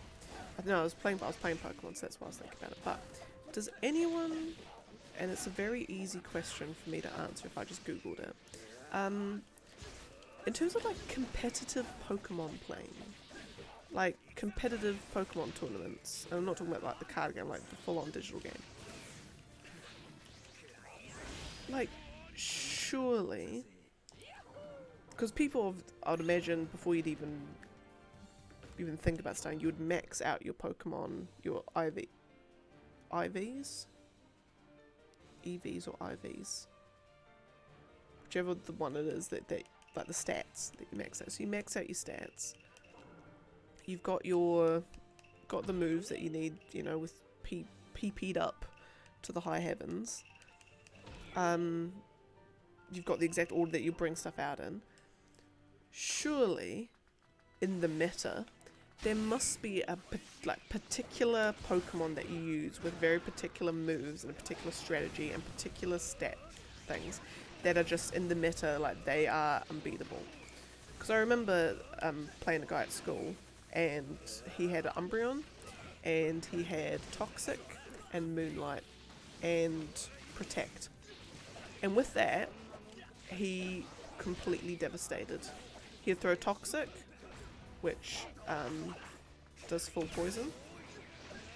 And then he would just alternate between Protect and Moonlight, and that was it. And then he just waited for the Toxic to fully. He'd wait for the Toxic to fully bring my health down, and then every time I'd heal it, then he'd just do it again, and that was it. And that was the strategy.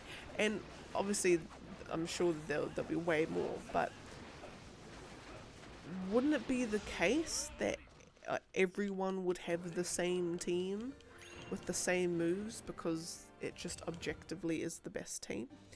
Like, how can there be so much variation that, or surely there wouldn't be so much variation that, like, oh my god, they're playing Zigzagoon in a high defense, they've buffed up the defense on Zigzagoon and they've given him Headbutt, I don't know, even though Headbutt's a natural one anyway. But you know, that sort of thing. Like, I don't know, I feel like there can't be so much variation of Pokemon that the competitive scene is good. I don't know. If anyone knows about the competitive Pokemon scene, then by all means, please shed light. But I don't know.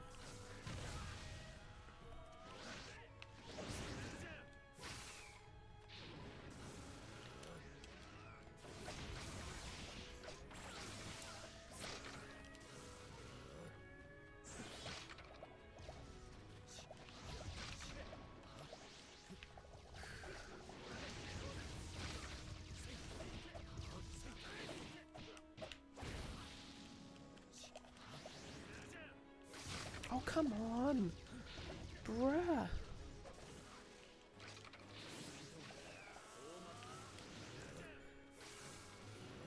Oh, this is ridiculous. There we go.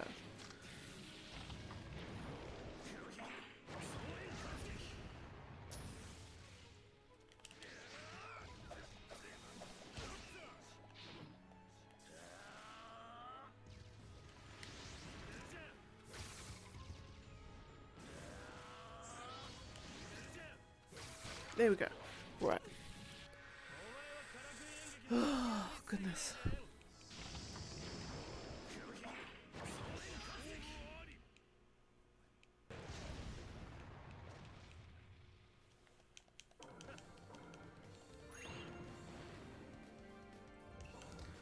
And then Utakata, not Bubble Jutsu, and Kokoro.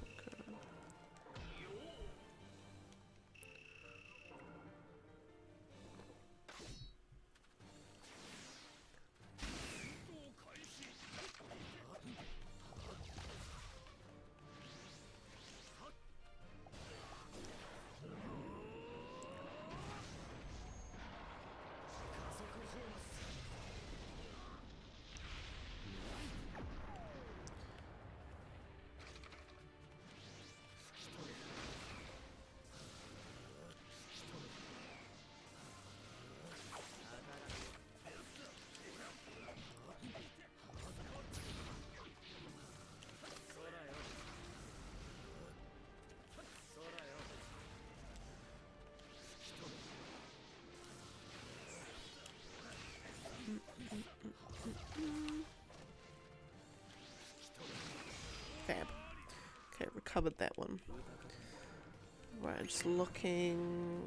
Oh, we might have some fast fights coming up, possibly. We've got Minato and Obito, and I feel like there would be a cut-in image for this, but at the same time I don't.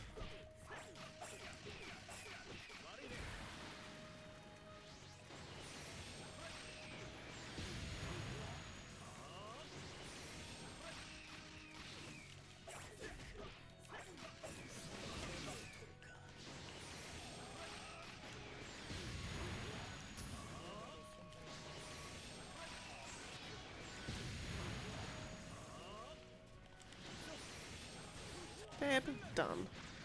Look at that. Oh. And there was. I didn't even realise. Great, so then there must be a reverse as well. Surely. I wish Obito had become the Hokage. That guy is emotionally unstable enough as it is. Fireball. And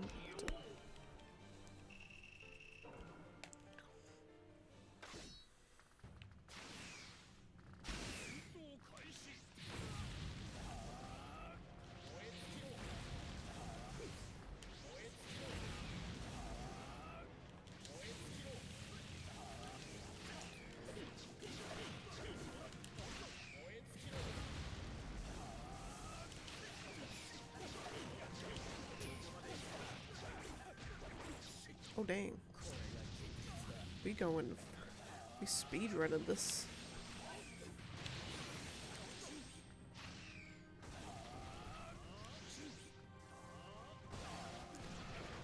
Okay, now this should be a cut-in image. Yes? Is that unique? Possibly? Where?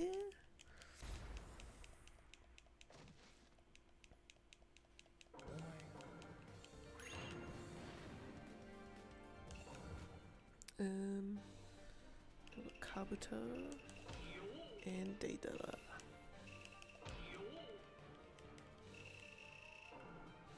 I feel like I've missed a matchup, but no, I haven't.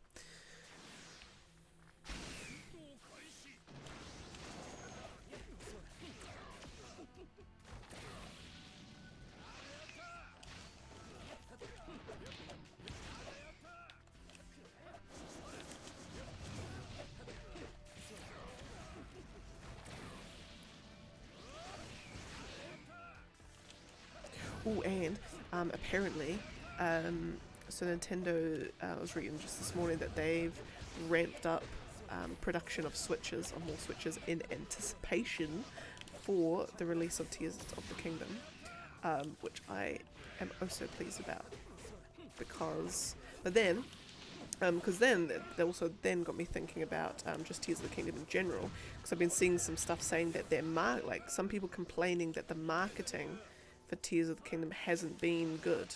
Like we've had no new trailers for 5 months, and it's coming out in 4 months. So they're like, where is this marketing that should be going on, like right about now? But then some people saying like, bruh, do you really think it actually needs lots of marketing? Because everyone who is going to get Tears of the Kingdom is getting Tears of the Kingdom, like regardless. Like, I don't need anything else to come out for the next 4 months for me to not get that game, sort of. No, for me to get. Basically, I'm getting the game regardless. Like, no amount of marketing is going to influence that decision.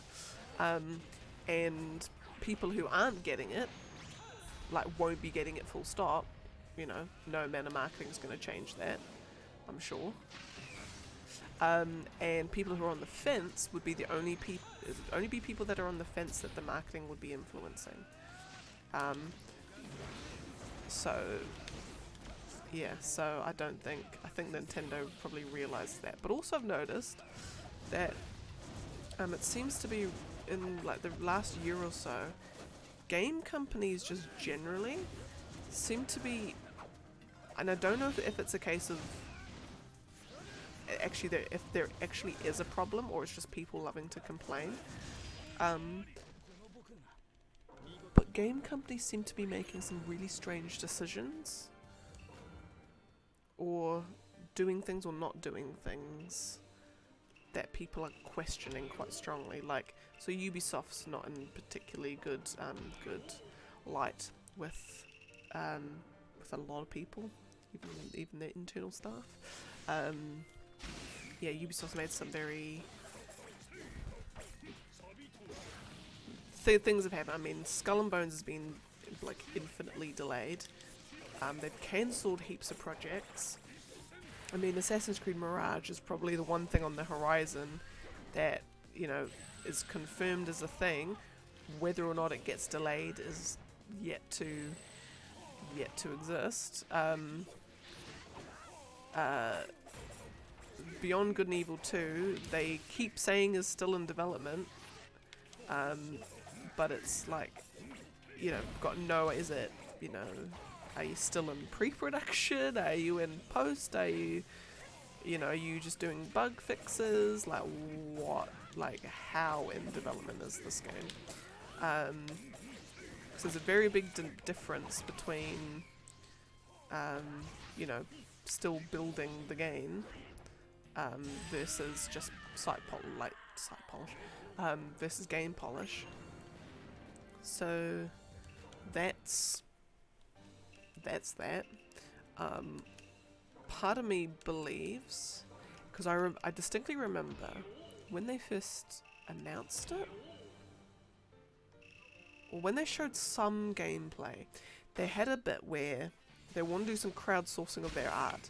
So they said, send us in your art stuff, like whether it's like a graffiti or a poster, like send us an artwork, and we're definitely going to put it in the game, but like we'll consider putting it in the game. So, you know, if you've got some graffiti that could be on walls or something in the cities, or you've got like big billboard sort of stuff, or just anything like that, little like sort of flyers, notices, so we'll put it in the game. And I wonder if, because part of me was thinking, I hadn't actually, well then again I haven't particularly done digging, but I hadn't actually heard anything since then of people doing that, of people sending in their art, like, oh, here's the thing I'm sending in to Ubisoft for the, you know, their Good and Evil 2, Beyond Good and Evil 2 crowdsourcing thing.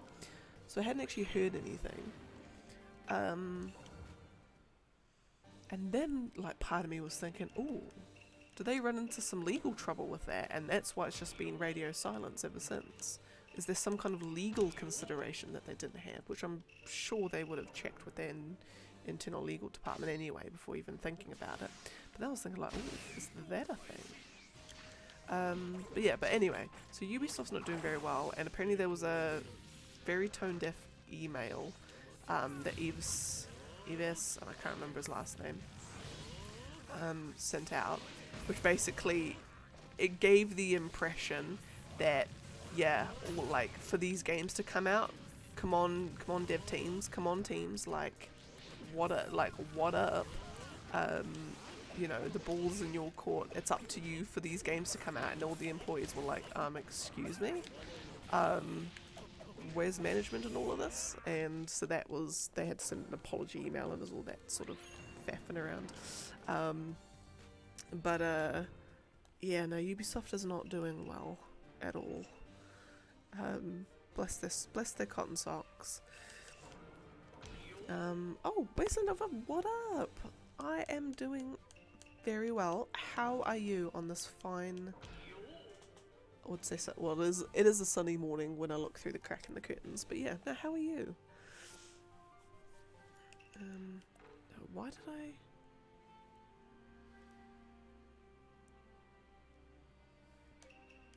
I've just had a complete mental blank.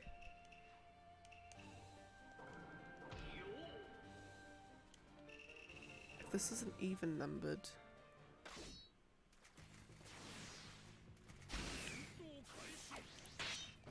I am so confused right now on... I feel like I did the wrong... I've completely blanked. No, it is Sunday morning. It is approximately 11:15 AM on Sunday. Which means the last day of the weekend. Anyway, what time is it for you over there?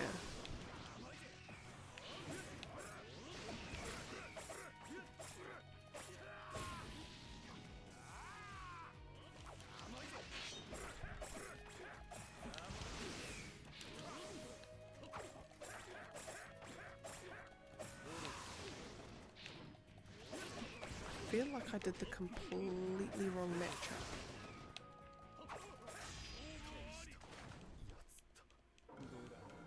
3:14 PM Saturday. Oh wow. So that's what, 9? It's 20. So you're 20 hours. Whoa.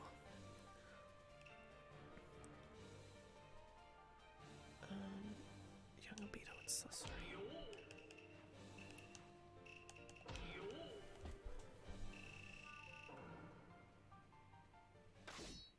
Completely having a mental blank.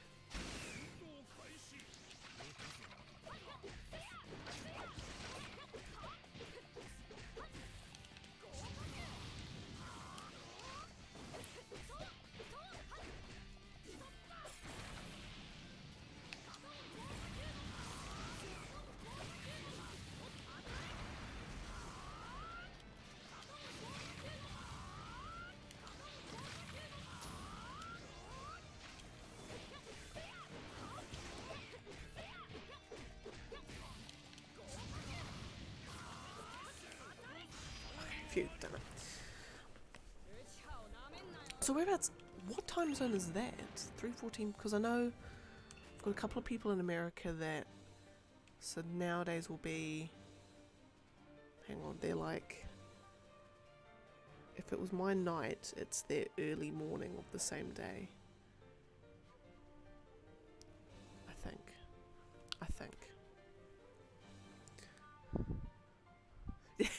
No, I'm not saying, I'm just trying to like, because I know roughly the American time zone, but I can't remember what time zone it would be, like 20 hours behind New Zealand. Sorry.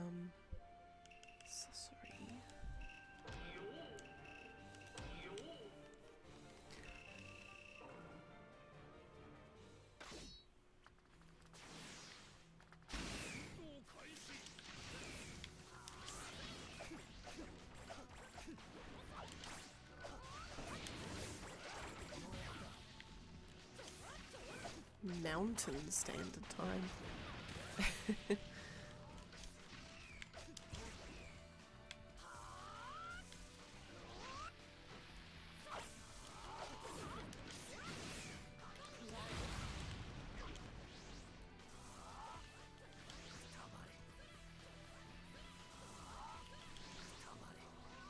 Oh my goodness. Can this guy stop jumping around?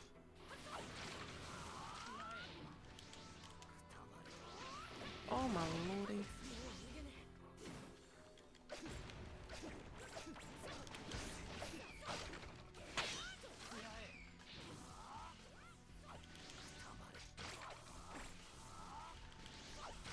Oh my goodness.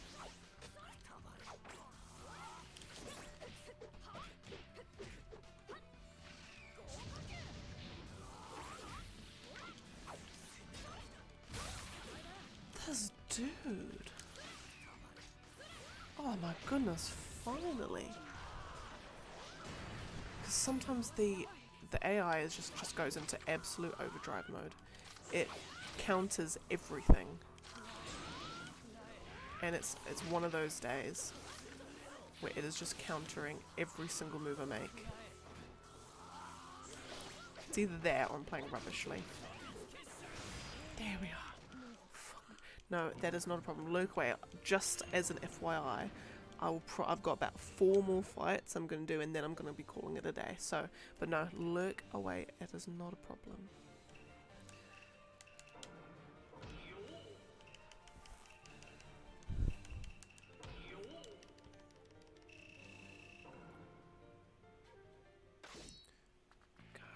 Reggie.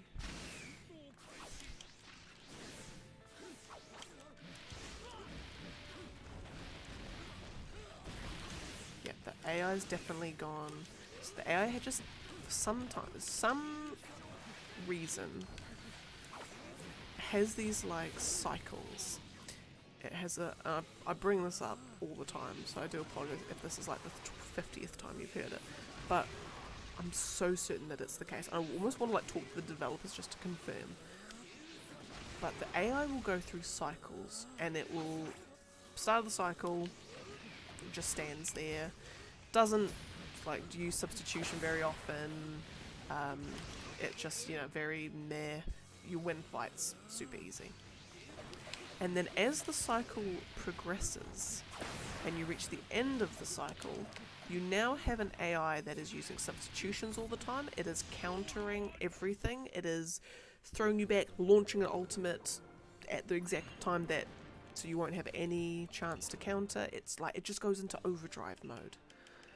And then probably a few fights in that, it then goes back to the start of the cycle, and now it's super timid. And then it'll go back, and then suddenly, oh, now I've got all the, it's just going hundy. And it's just weird. I don't know if I'm just being stupid or not, or seeing patterns where there is none. But I'm so certain that it's the case. I'm so certain it's the case.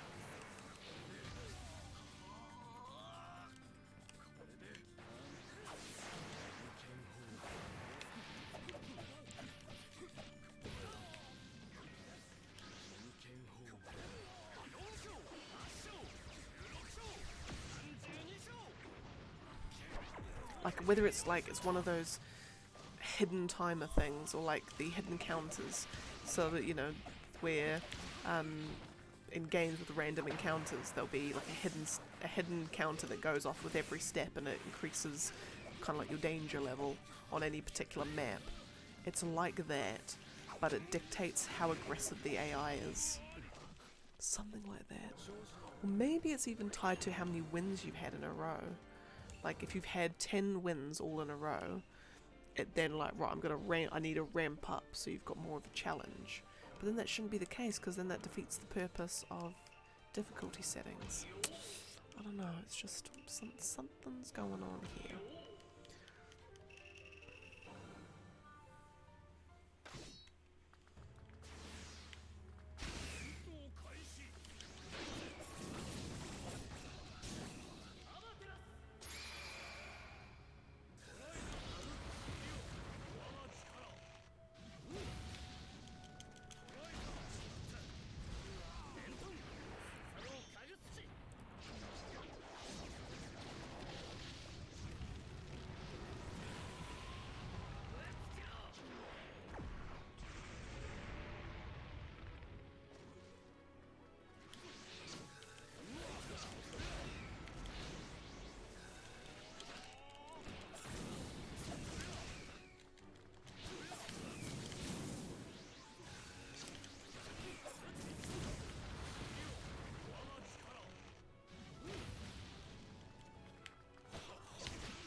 done that.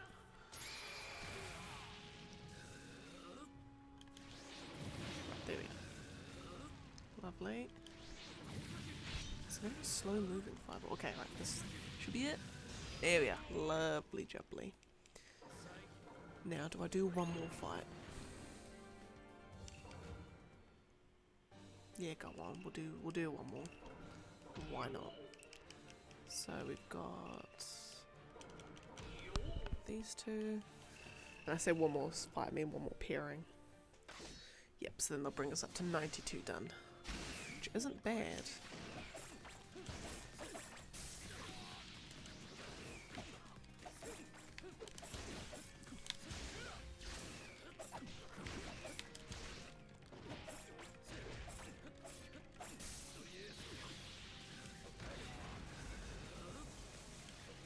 Yeah, the AI's gone into timid mode now.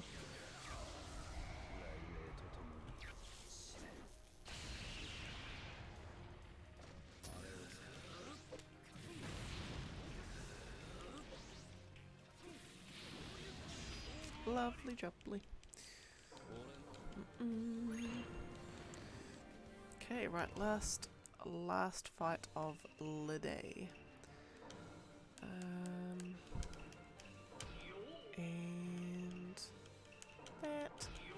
Great, so I did 92, so that's not too bad.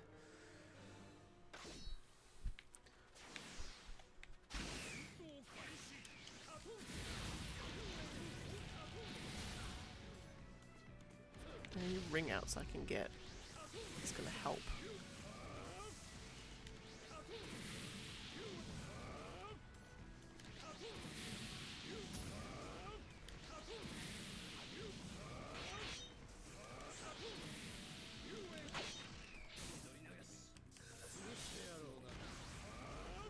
Okay, and this should finish it.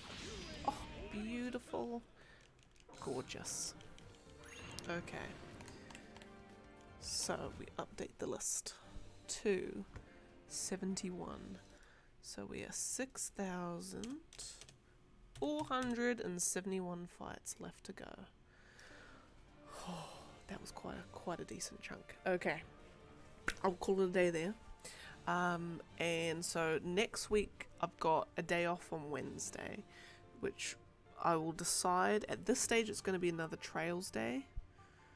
Just because I've just landed in Rua and I've got my side quest and I'm just keen to get going on that. Or it'll be another Naruto day. This time it's gonna be Trails, I think. But then in terms of the rest of the week, it should just be a normal week. So yeah, Naruto Thursday, Sunday, and then probably most likely finishing Mystical Ninja on Friday, and then Trails again on Saturday. But that will be me this week. Thank you all for joining me. Thank you, Shonen Junior, for the follow. As always, much appreciated. And to the rest of you, I hope you have a fabulous morning, afternoon, or evening, wherever you is in the world today. Stay rested, stay hydrated, stay well, stay loved, stay fruity fresh. I will see you all on the next one. Bye!